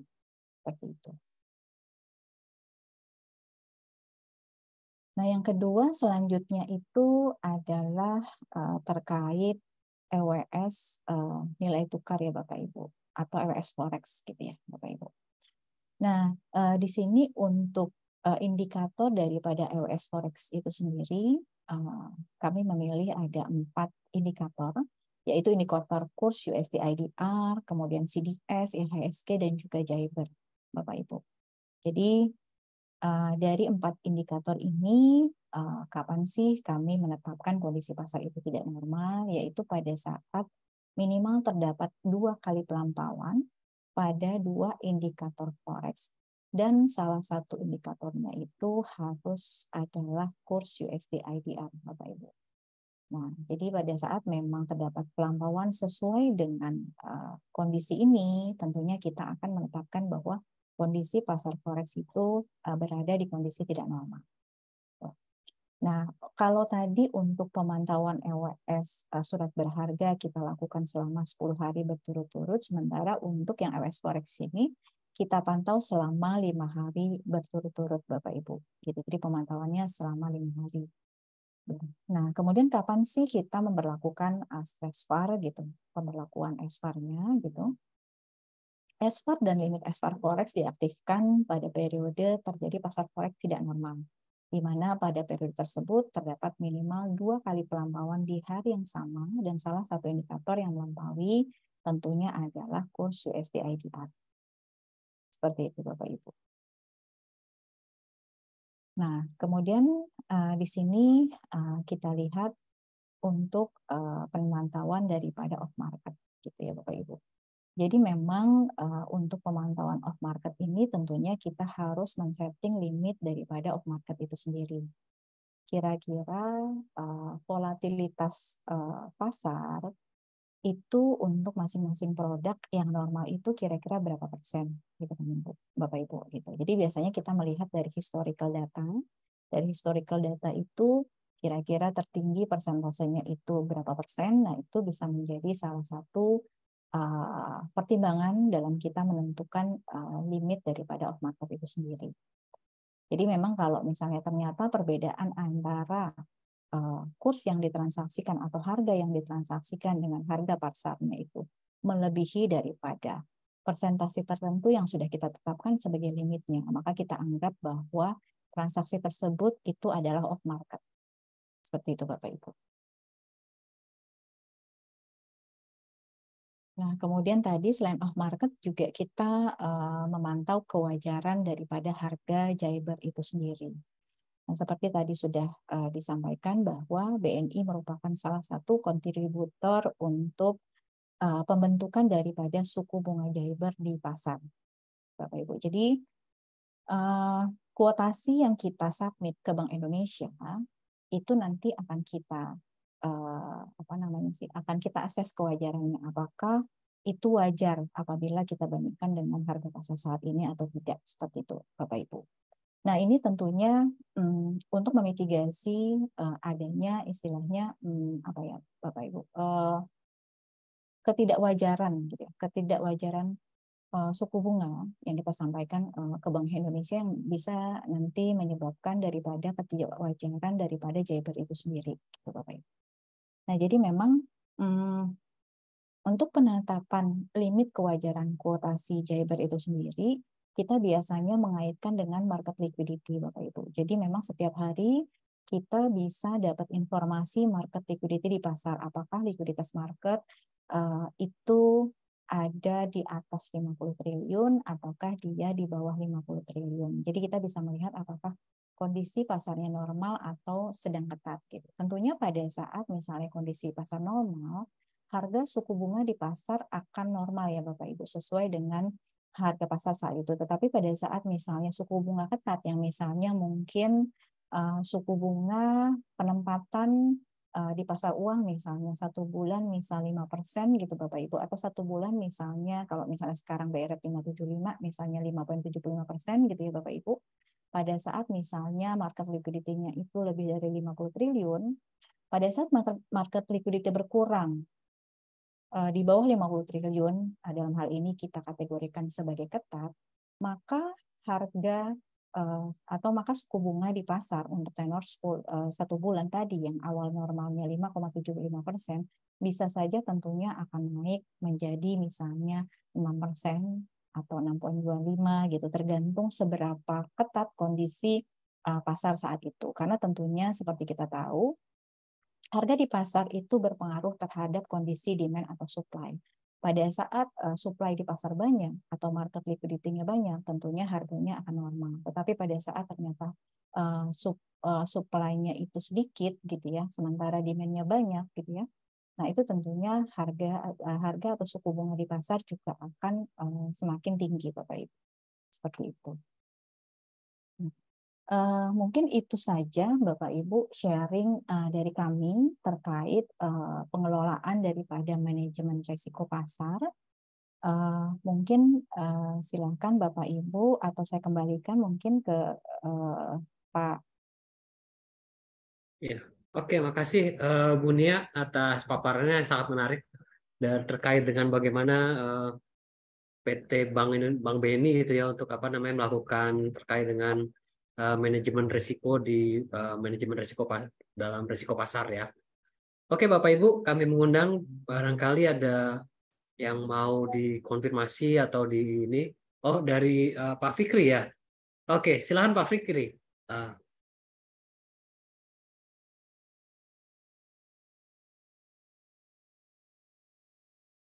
Pak Fikri belum di mute, silakan.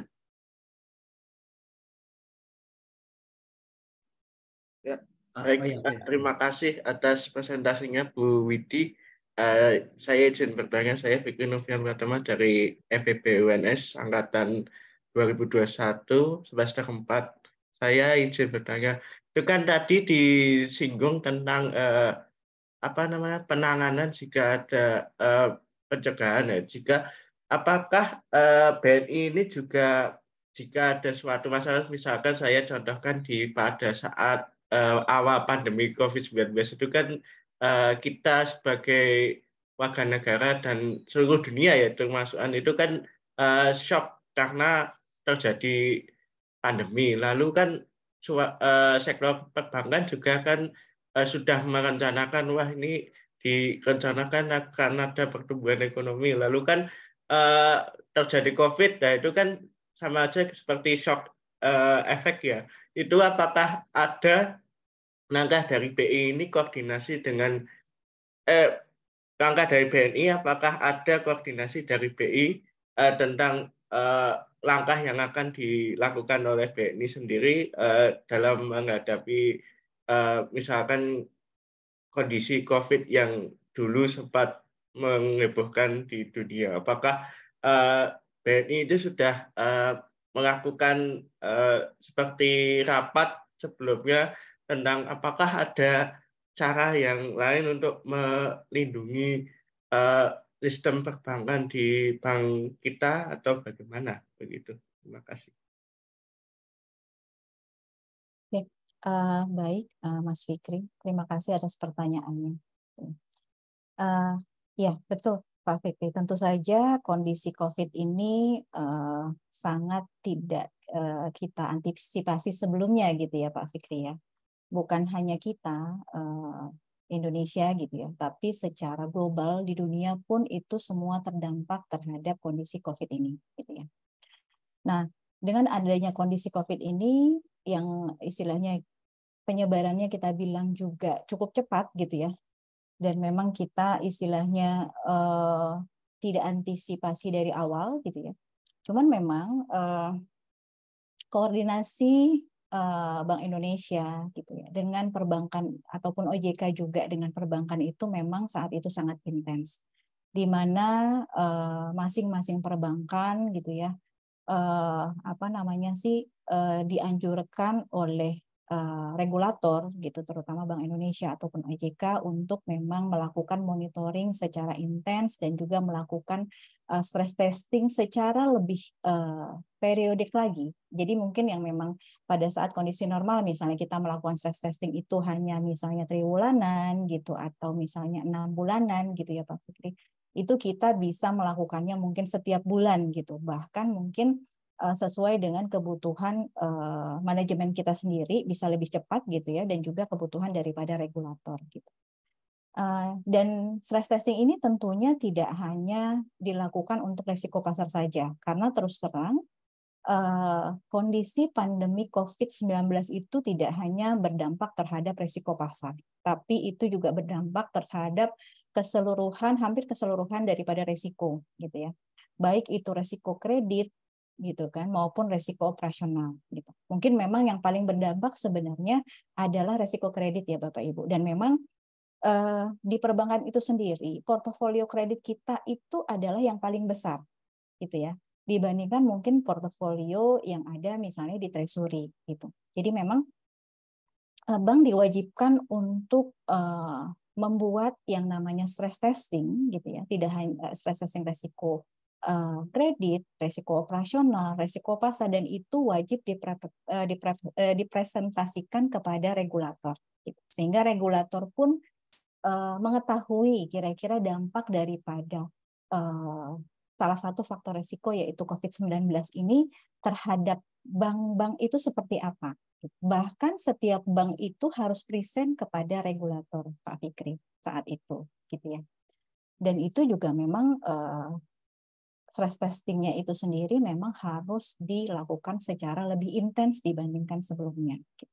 Jadi memang pada saat misalnya hasil stress testingnya itu masih dalam risk appetite management gitu ya, manajemen BNI dalam hal ini maupun risk appetite daripada regulator, tentunya regulator tidak ada action tambahan dalam hal ini untuk mengintervensi daripada kebijakan masing-masing bank, gitu ya. Kecuali memang apabila ternyata pada saat stress testing dilakukan ternyata itu dampaknya cukup signifikan sehingga mempengaruhi atau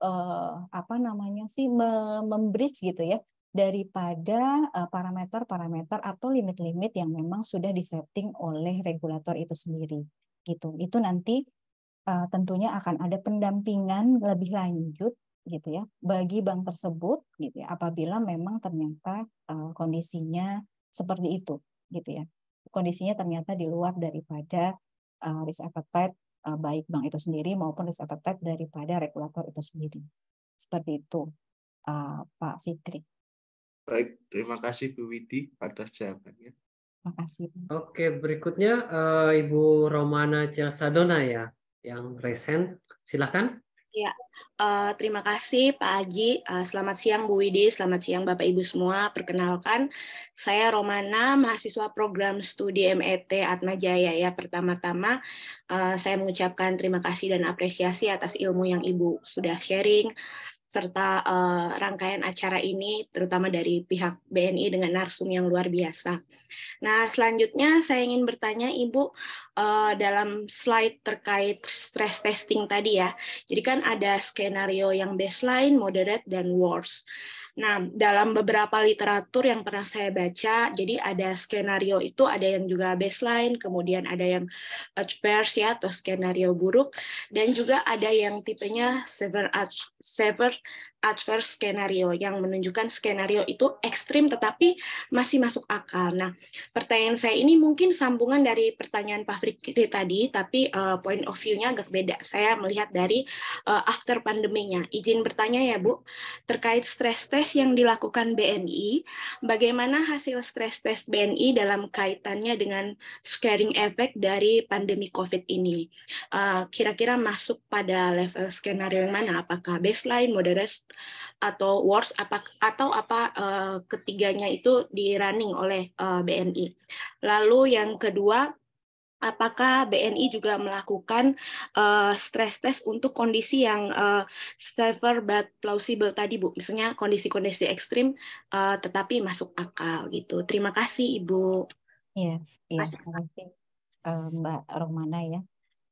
Ya, betul sekali Mbak Romana bahwa even pada saat kalau misalnya memang pada saat kondisi COVID-19 gitu ya, kita tentunya memang harus melakukan stress testing secara lebih intens lagi gitu ya, untuk memonitoring lebih intens terhadap portofolio kita, terhadap efek-efek daripada kondisi market itu sendiri gitu ya.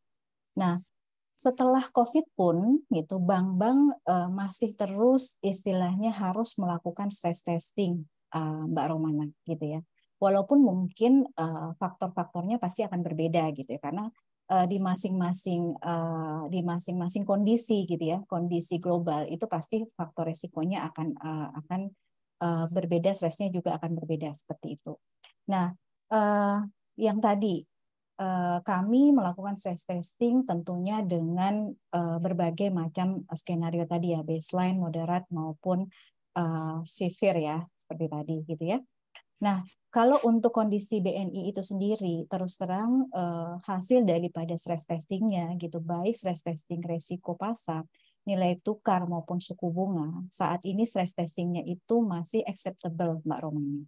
Dalam artian adalah apabila ternyata di kondisi stres tersebut gitu ya, di mana kondisi stres tersebut itu nanti akan berdampak terhadap penyediaan modal kita atau penurunan modal daripada Bank BNI itu sendiri, sampai saat ini seluruh stress testing tersebut itu masih acceptable, dalam artian adalah penurunan modal tadi itu tidak menyebabkan modal BNI lebih rendah daripada requirement regulator itu sendiri, Mbak Romani. Jadi dalam artian adalah untuk kondisi stress test tadi itu kondisi modalnya BNI masih aman gitu Mbak Roman. Jadi seperti itu gitu. Nah, kemudian tadi mengenai skenario daripada stress testing gitu ya. memang untuk stress testing ini kita akan mengupayakan untuk melihat daripada kondisi paling stres itu seperti apa sih gitu ya. Apakah misalnya kita sudah shock sedemikian stres itu kondisi model BNI masih aman-aman saja gitu ya. Itu harus mau nggak mau kita lakukan gitu. Tetapi memang ada metodologi lain yang tadi seperti Mbak Romana sampaikan gitu. Selain yang kondisi paling stres, kita juga punya skenario untuk kondisi yang most probably happen. Mungkin kalau istilah di BNI seperti itu ya, Mbak Romana. Jadi ada skenario most probably happen, di mana itu mungkin skenarionya tidak se-stres yang skenario severe tadi gitu ya. Nah, di mana memang kalau misalnya untuk di skenario most probably happen ini itu lebih kepada memang stres yang sangat mungkin terjadi gitu ya. Sangat mungkin terjadi gitu. Jadi memang ini time frame-nya itu lebih pendek gitu ya, Mbak Roman. Dan biasanya hasil daripada stress testing yang mungkin di-achieve ini itu yang biasanya kita gunakan untuk menjadi acuan dalam kita merumuskan daripada rencana bisnis bank ke depan. Seperti itu. Gitu, Mbak Romana mungkin. Terima kasih Ibu untuk penjelasannya. Terima kasih Pak Aji. Oke, makasih sama-sama Bu Romana. Berikutnya ada lagi dari Sharon ya, silahkan Sharon. Ya, baik. Terima kasih Pak Aji dan juga Bu Widi atas paparannya. Saya Sharon dari mahasiswa MET Atmajaya. Ingin menanyakan beberapa hal Bu Widi. Yang pertama adalah terkait dengan penempatan bonds ya yang telah dilakukan juga oleh BNI, karena mengingat bonds untuk corporate terutama itu kan juga cukup berisiko melihat dari rating-rating company yang ada gitu ya. Nah, apakah memang BNI memiliki satu kebijakan untuk ada minimum rating yang harus diambil gitu ya. Jadi maksudnya kita bisa melakukan penempatan di bonds jika ratingnya minimum misalnya triple B atau misalnya double B plus gitu ya. Itu yang pertama. Dan kemudian yang kedua adalah terkait dengan kebijakan derivatif ya. Saya melihat juga dari laporan keuangan BNI bahwa ada kebijakan-kebijakan derivatif, instrumen derivatif yang diambil seperti swap gitu ya, dan juga spot untuk mata uang asing. Nah, itu bagaimana swap dan spot ini juga pada akhirnya bisa atau bagaimana efektivitasnya untuk menjadi instrumen hedging dengan adanya rupiah yang cukup volatile ya dalam 1-2 tahun terakhir ini. Kemudian pertanyaan yang ketiga juga ya terkait dengan market condition di mana ada kondisi interest rate yang meningkat, kemudian pada saat COVID juga stock price juga itu turun gitu ya, dan apakah ada tantangan khusus yang akhirnya harus dihadapi oleh BNI dengan adanya market risk yang pergerakannya cukup volatile seperti itu ya, dan apakah itu juga berimbas kepada total penempatan yang harus BNI modifikasi atau mungkin diversify gitu.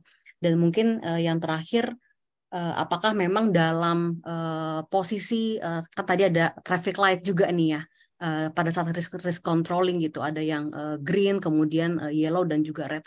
Apakah dalam 10 tahun terakhir ini misalnya dengan kondisi pasar yang fluktuatif itu BNI pernah ada case sampai itu di traffic light-nya tuh merah gitu, dan kira-kira pengalaman yang bisa dibagikan juga kepada kami pada saat menghadapi traffic light yang merah seperti itu, kira-kira apa yang dilakukan oleh BNI dan penyebab utamanya itu karena apa Bu gitu ya, kalau boleh diinfokan kepada kami.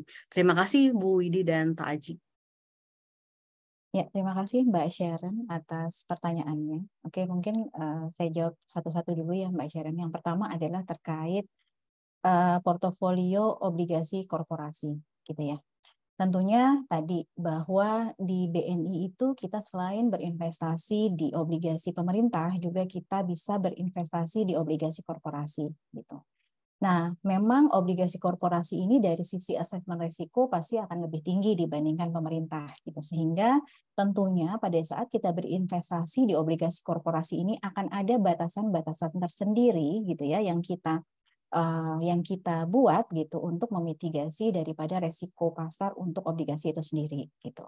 Nah, jadi kalau di BNI itu kita dibatasi boleh berinvestasi di obligasi koperasi apabila memang ratingnya itu adalah investment grade gitu ya, Mbak Sharon. Jadi memang harus investment grade gitu. Apabila memang tidak investment grade tentunya tidak bisa. Itu yang pertama. Yang kedua, selain rating investment grade, kami juga membatasi resiko dari konsentrasi portofolio obligasi korporasi itu sendiri.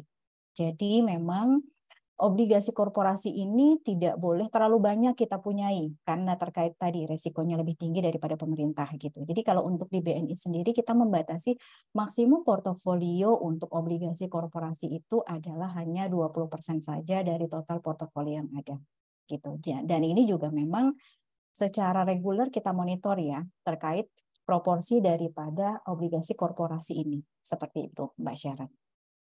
Gitu. Nah, itu mungkin yang pertama.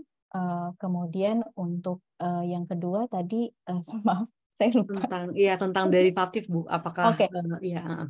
Ya, oke, tentang derivatif ya, gitu ya. Tentang derivatif, oke. Untuk derivatif itu sendiri memang saat ini BNI untuk derivatif terus terang kita masih meng-enter derivatif yang plain vanilla ya Mbak Sharon gitu. Jadi misalnya untuk forex mungkin kita adalah swap, kemudian forward, IRS, CCS gitu ya. Jadi memang masih yang plain vanilla gitu ya. Nah, memang pada saat kondisi COVID kemarin, kita juga melakukan mitigasi resiko suku bunga yang kita lakukan untuk enter ke dalam hedging derivatif ini. Gitu. Jadi kita kemarin sempat enter juga IRS, gitu ya, untuk memitigasi kenaikan daripada kemarin pada saat kenaikan suku bunga secara bertahap. Gitu. Itu kita lakukan, Mbak Sharon. Gitu. Jadi pada saat memang suku bunga cenderung naik gitu kemudian ternyata portofolio kita misalnya secara portofolio banking itu misalnya di sisi aset kebanyakan adalah misalnya yang penerimaannya adalah fix misal seperti itu, tentunya kita akan mencoba untuk men-switch gitu ya, men-switch penerimaan yang fix tersebut gitu ya, di mana ini mungkin fixnya masih di bawah gitu ya. Kemudian kita switch ke penerimaan yang misalnya floating, gitu seperti itu. Sehingga penerimaan kita juga pada saat misalnya tren suku bunga naik itu juga akan cenderung naik juga gitu ya, Mbak Sharon seperti itu. Nah mungkin itu salah satu sih dari sisi misalnya aset kita gitu ya, di mana aset kita itu ada beberapa juga yang misalnya memang kondisinya fixed rate gitu ya. Nah seperti itu. Jadi memang untuk memitigasi dari kondisi pasar, kita juga memang meng-enter yang namanya derivatif, walaupun memang masih plain vanilla. Gitu. Tidak hanya kita, gitu. Sebenarnya nasabah juga memang kita edukasi untuk melakukan hedging dengan menggunakan produk-produk daripada derivatif itu sendiri, gitu. Baik hedging suku bunga, gitu kan, maupun hedging daripada interest rate, gitu.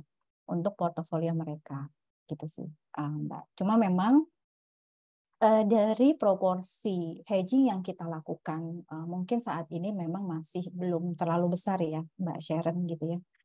Terutama misalnya untuk portofolio banking, mungkin kalau saya nggak salah gitu ya, masih di bawah 20% ya, seperti itu. Jadi memang masih belum terlalu besar untuk hedging itu sendiri. Seperti itu. Nah mungkin yang ketiga tadi apa yang Mbak Sharon maaf? Terkait dengan case traffic light kalau merah, Bu. Oh, baik, iya. Ya, untuk traffic light merah itu sendiri terus terang selama dari kondisi COVID gitu ya. Untuk kondisi COVID kemarin traffic light merah BNI secara keseluruhan untuk di value at risk itu kita tidak ada, Mbak Sharon. Jadi alhamdulillah gitu, maksudnya dalam artian adalah untuk di value at risk itu kita BNI wide itu kondisi realisasi VaR-nya itu masih tidak menyentuh red gitu ya. Memang agak memburuk tapi memang tidak sampai menyentuh red gitu ya. mungkin itu juga efek daripada kita bisa melakukan mitigasi sebelumnya gitu ya terkait kondisi COVID ini. Karena memang kalau kita bandingkan dari kondisi mungkin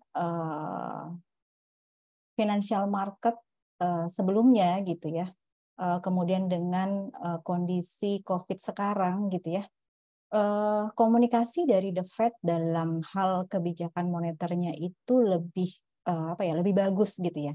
Dalam artian adalah misalnya pada saat kemarin mereka melakukan quantitative easing gitu ya, mereka melakukan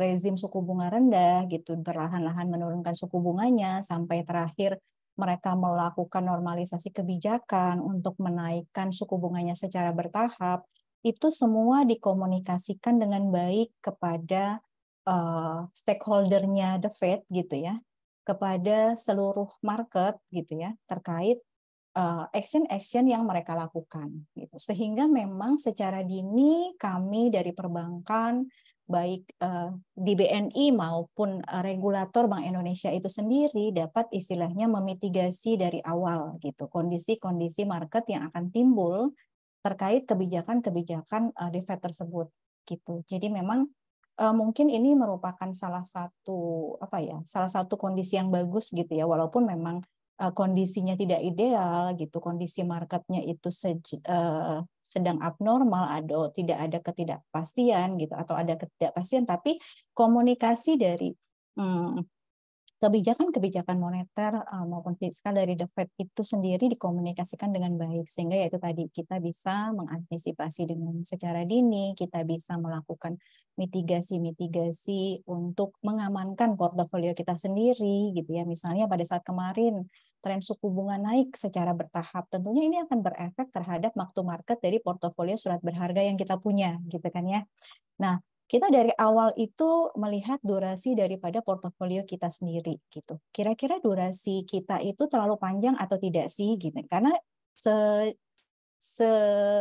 seperti yang kita tahu gitu, semakin panjang obligasi yang kita punya, tentunya volatilitasnya itu akan semakin tinggi gitu ya.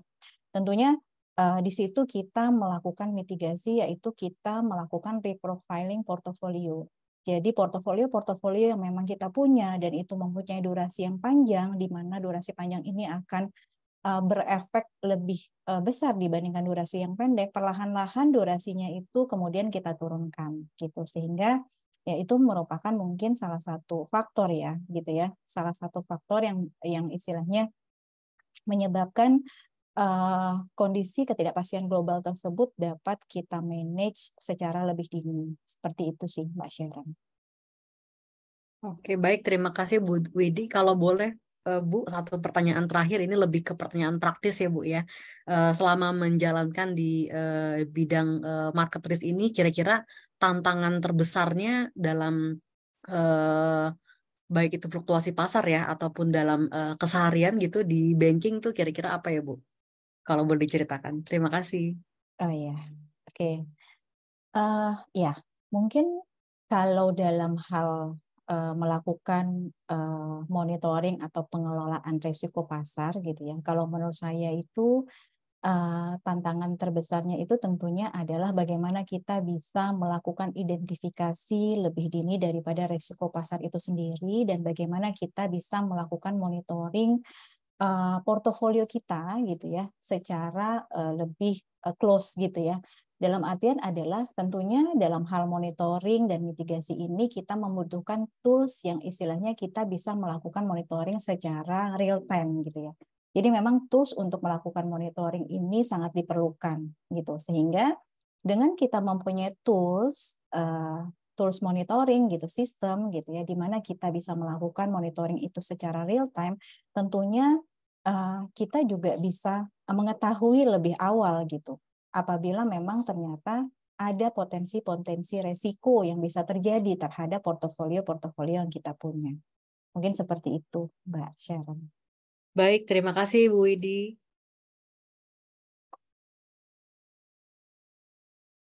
Oke, berikutnya apakah ada pertanyaan lagi? Kalau nggak ada mungkin saya sedikit bertanya Bu Widi, apa Bu Mia terkait dengan ini. Jadi apa namanya kan kalau kita lihat tadi saya lihat dari paparan Ibu mengenai early warning sistem untuk pergerakan harga bonds ya. Mungkin Ibu bisa memberikan insight kira-kira kenapa mesti di bonds yang 10 tahun ya Bu ya? Oh iya, iya Nah, Pak. Jadi mungkin bisa memang dielaborasi lebih lanjut gitu ya iya, Pak. baik, baik Ini Pak. oke. Ya. Jadi memang kalau misalnya pemerintah Indonesia sendiri Pak mengeluarkan surat berharga benchmark itu dengan beberapa tenor Pak. Ada tenor 5 tahun, kemudian tenor 10 tahun, 15 tahun, 20 tahun gitu ya Pak ya. Cuman memang secara internasional gitu ya, yang lebih istilahnya mencerminkan daripada resiko surat berharga itu sendiri itu adalah yang tenor lebih menengah panjang ya Pak, di mana itu adalah tenor 10 tahun. Jadi memang tidak hanya di Indonesia sendiri gitu ya, even di global gitu ya, pada saat kita ingin mengetahui resiko daripada surat berharga, itu kita akan menggunakan benchmark adalah benchmark untuk tenor yang 10 tahun gitu. Kenapa sih tidak benchmark tenor yang 5 tahun? Karena kalau 5 tahun itu dia cenderung lebih short term ya Pak ya, sehingga memang bisa dibilang itu kurang bisa mencerminkan resiko secara ideal gitu Pak. Makanya kenapa dipilih adalah tenor yang 10 tahun untuk resiko menengah panjang seperti itu Pak. Oh, mungkin biar lebih apa namanya bisa menangkap risiko secara keseluruhan gitu ya. Jadi Betul. itunya ya. Oke.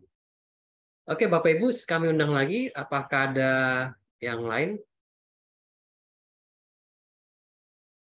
Nah, mungkin sebelum ke yang ada lain lagi, begini. Kemarin tuh kami melihat bahwa apa dari yang paparan Pak Thomas ya. Jadi beliau kemarin cukup menarik terkait dengan masalah apa namanya permasalahan di Silicon Valley Bank gitu ya. Jadi bagaimana kemudian Silicon Valley Bank itu ternyata salah mengambil posisi pada saat penempatan dananya gitu ya, sehingga kemudian menyebabkan apa namanya terjadi permasalahan yang cukup serius. Nah, kalau dari pengalaman Ibu sendiri itu kan karena kalau gini kan sebetulnya kalau saya lihat juga masalah penempatan dana ini juga menjadi salah satu apa namanya salah satu bahan kajian juga di dalam kita melihat apa namanya resiko pasar gitu kan Bu ya. Jadi mungkin apakah kemudian dari pengalaman Ibu selama di BNI sendiri gitu ya, apakah kemudian apa namanya pernah atau ini terjadi kesalahan penempatan posisi ini Bu? Kira-kira dari pengalaman Ibu aja gitu ya. Mungkin Iya, iya Pak. ya, oke Mungkin kasih. kalau misalnya Silicon Valley Bank ya, SVB gitu ya, kalau kemarin itu memang dia lebih berdampaknya justru adalah untuk resiko likuiditas ya Pak ya.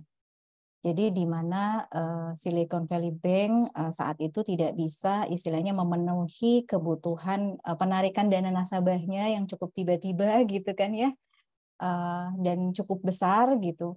Karena secara portofolio dana-dana yang sudah ditempatkan oleh nasabahnya itu memang ditempatkan ke dalam US Treasury gitu ya Pak ya. Di mana memang walaupun US Treasury itu kalau kita tahu merupakan portofolio dengan risiko terendah gitu kan, tetapi tetap saja di situ ada risiko pasar gitu kan ya Pak ya. Di mana pada saat kemarin karena penarikan dana yang cukup signifikan dan cukup banyak itu sehingga mereka harus merealize gitu ya, merealize atau menjual portofolio surat berharganya mereka dengan harga pasar yang memang diskon besar-besaran sekali karena tren suku bunga yang cenderung naik sehingga harga obligasi juga cenderung turun. Nah, itulah yang akhirnya menyebabkan mereka quote unquote collapse gitu ya Pak ya, seperti itu. Jadi memang untuk pengelolaan resiko pasar itu sendiri sebenarnya untuk yang Silicon Valley Bank tadi itu tidak terlalu berdampak besar Pak gitu ya. Justru pada saat kemarin terjadi gonjang-ganjing di Amerika, ada beberapa bank yang tutup gitu kan ya. Nah, itu justru menjadi windfall bagi Indonesia gitu ya. Pada saat itu justru banyak investor luar negeri yang akhirnya menarik dananya dari Amerika dan masuk ke emerging market. Salah satunya yang menarik mereka itu adalah di Indonesia, Pak, gitu.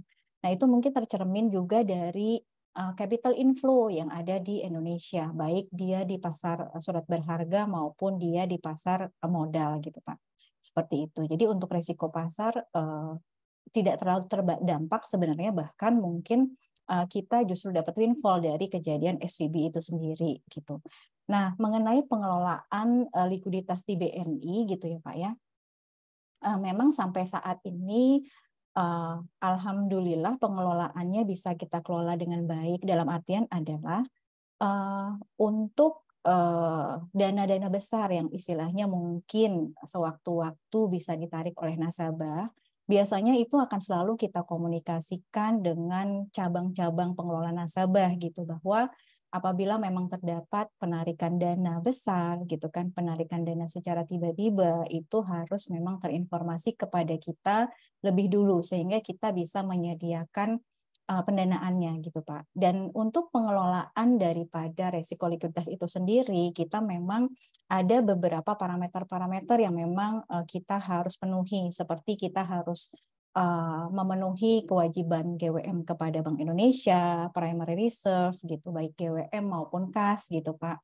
Kemudian juga kita juga harus memaintain secondary reserve gitu ya, di mana secondary reserve ini merupakan cadangan dari primary reserve. Apabila memang ternyata ada penarikan besar-besaran, itu bisa langsung dieksekusi dari dari secondary reserve, kita masukkan ke dalam primary reserve seperti itu, dan juga tertiary reserve. Jadi memang banyak parameter-parameter yang memang harus kita jaga dalam pengelolaan risiko likuiditas kita itu sendiri gitu ya Pak. Dan sampai saat ini alhamdulillah ya, maksudnya kita dapat mengelola risiko likuiditas dengan baik gitu, dengan mengikuti dari parameter-parameter tadi yang sudah kita setting untuk melihat kesehatan daripada bank itu sendiri gitu. Nah, itu mungkin beberapa parameter daily basis yang harus kita monitoring. Selain itu juga Bank Indonesia itu sendiri juga mempunyai parameter-parameter yang harus kita penuhi. Contoh misalnya untuk likuiditas kita punya yang namanya LCR, kita punya yang namanya NSFR gitu ya. LCR itu mungkin kita bisa melihat kira-kira pada saat kondisi stress skenario gitu ya. Untuk jangka pendek gitu. Kalau LCR itu jangka pendek yaitu sampai dengan 30 hari saja gitu, kira-kira kondisi likuiditas BNI seperti apa gitu. Apakah akan shuffle atau shortage gitu, dan shortage-nya itu mungkin di tenor berapa lama gitu ya Pak ya.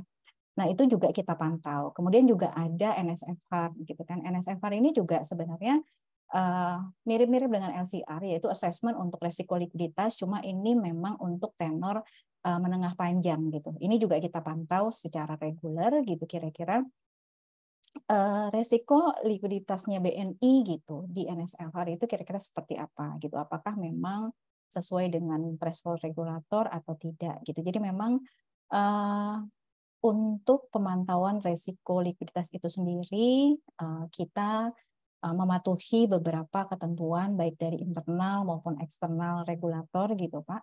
Dan itu memang saat ini bisa kita kelola dengan cukup baik gitu ya Pak ya. Jadi memang untuk NSFR maupun LCR itu sendiri kita persentasenya memang lebih tinggi daripada threshold yang ditetapkan oleh regulator. Kalau regulator menetapkan kan sekitar 100% gitu untuk LCR dan NSFR, dan kita saat ini realisasinya jauh-jauh di atas persentase tersebut gitu sih Pak. Makasih Pak. Ya, oke, makasih Bu Nia atas paparannya. Oke, Bapak Ibu, bagaimana? Ada ini lagi terkait dengan ini untuk risiko pasar?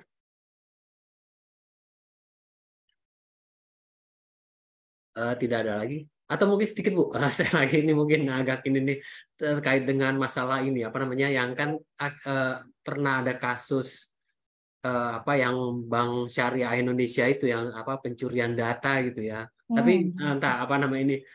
Saya mau nanya ini ke BNI sendiri kira-kira berdampak nggak Bu ya untuk masalah ini ya? Iya. Jadi tentunya Pak, kalau ke BNI, kita melihat kondisi BSI itu tentunya kita bercermin ya Pak ya. Bercermin dalam artian adalah apakah saat ini BNI itu sudah melakukan mitigasi resiko digital, resiko operasional, terutama resiko digital dengan baik gitu ya Pak ya. Dengan kondisi BSI bisa seperti itu, tentunya kita juga berbenah nih Pak di internalnya BNI. Kita melakukan identifikasi, kita melakukan mitigasi-mitigasi yang diperlukan agar memang kejadian di BSI itu tidak sampai kena di BNI gitu Pak. Jadi memang itu kita lakukan saat ini gitu ya Pak, di mana memang seluruh perangkat yang ada di BNI, baik misalnya perangkat PC ataupun perangkat laptop yang memang dia bisa mengakses ke PC kantor, itu semua kita identifikasi, itu semua kita istilahnya pagari gitu ya Pak ya, dengan pembatasan-pembatasan akses. Misalnya contoh salah satunya mungkin ini yang paling ini ya Pak ya, maksudnya yang paling gampang gitu lah ya. Selain juga mungkin pastinya pembatasan-pembatasan di sisi server ataupun di sisi digitalnya secara besar gitu ya Pak ya.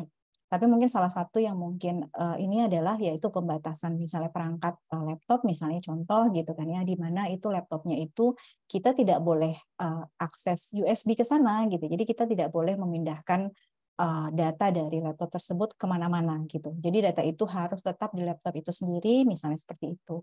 Ataupun misalnya kita meng-email gitu kan, kita meng-email ke eksternal itu juga ada beberapa istilahnya pembatasan gitu. Jadi itu semua dimonitoring Pak gitu. Jadi seluruh akses ke PC maupun ke laptop semua dimonitoring oleh BNI gitu Pak. Apapun yang kita lakukan itu terekod gitu Pak. Nah, itu mungkin merupakan salah satu mitigasi yang paling istilahnya dekat dengan kita gitu ya Pak ya. Itu sampai seperti itu gitu sih Pak. Ya. Oke, makasih Bu Widi. Ini karena masalahnya saya agak ini juga sih, mungkin agak sedikit ngawur gitu, karena kita lagi bicara risiko pasar ya. Mungkin karena ini pertemuan terakhir kita gitu, jadi agak saya mau lebih tahu apa namanya bagaimana kemudian Bank BNI ini bisa mengelola risikonya gitu ya. Oke, Bapak Ibu, bagaimana? Apakah masih ada yang mau dikonfirmasi lagi atau didiskusikan? Mungkin kalau nggak ada kita bisa akhir sekian, nih waktu udah 12.28 ya. Serta masih punya waktu sampai jam 1 sih, cuman mungkin kalau memang tidak ada apa namanya pertanyaan lagi, kita bisa akhiri. Oke. Bapak Ibu kalau begitu berarti mungkin kita Bapak Ibu bisa kita foto bersama dulu. Bapak Ibu bisa buka kamera. Pak Mas Anso ada ini? Iya Pak. Oh ya oke. Kasih Mas, silakan Mas. Jadi hari ini kita pertemuan kita terakhir Bapak Ibu sekalian. Jadi minggu depan kita sudah sesi kita dengan Bang BNI sudah terakhir. Tadi juga Bu Nuning mohon maaf karena apa namanya beliau hari ini berangkat ibadah haji jadi apa namanya tidak bisa mendampingi kita, tapi beliau berpesan nanti akan ada apa namanya mengenai sertifikat dan juga nanti mungkin sekalian juga akan dikirimi link rekamannya gitu. Jadi Bapak Ibu sekalian kalau ada yang mau mereview terkait dengan ini masih bisa di apa namanya di ini kan lagi gitu ya, dilihat-lihat lagi kira-kira begitu. Dan juga mungkin nanti kita ini apa namanya kegiatan rutin tiap semester gitu ya. Ya Bu Yovita, moga-moga dari pihak BNI nggak apa namanya nggak bosan-bosan membantu kami men-sharingkan terkait dengan apa namanya manajemen risiko ini. Oke, silakan Mas Anso. Baik, mohon buka kameranya Bapak Ibu sekalian supaya saya bisa mengambil fotonya.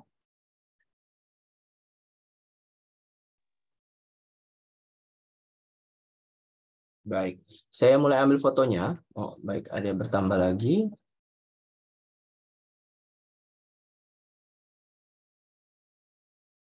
Oke, saya ambil fotonya. 1, 2, 3. Sekali lagi. 1, 2, 3. Baik, terima kasih Bapak Ibu.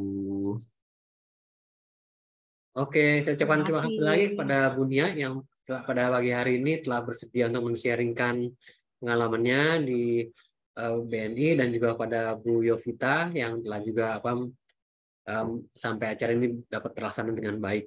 Oke, terima kasih Bapak Ibu sekalian atas kebersamaan kita pada siang hari ini. Salam sehat selalu, salam juga buat keluarga di rumah. Ya, kasih semuanya.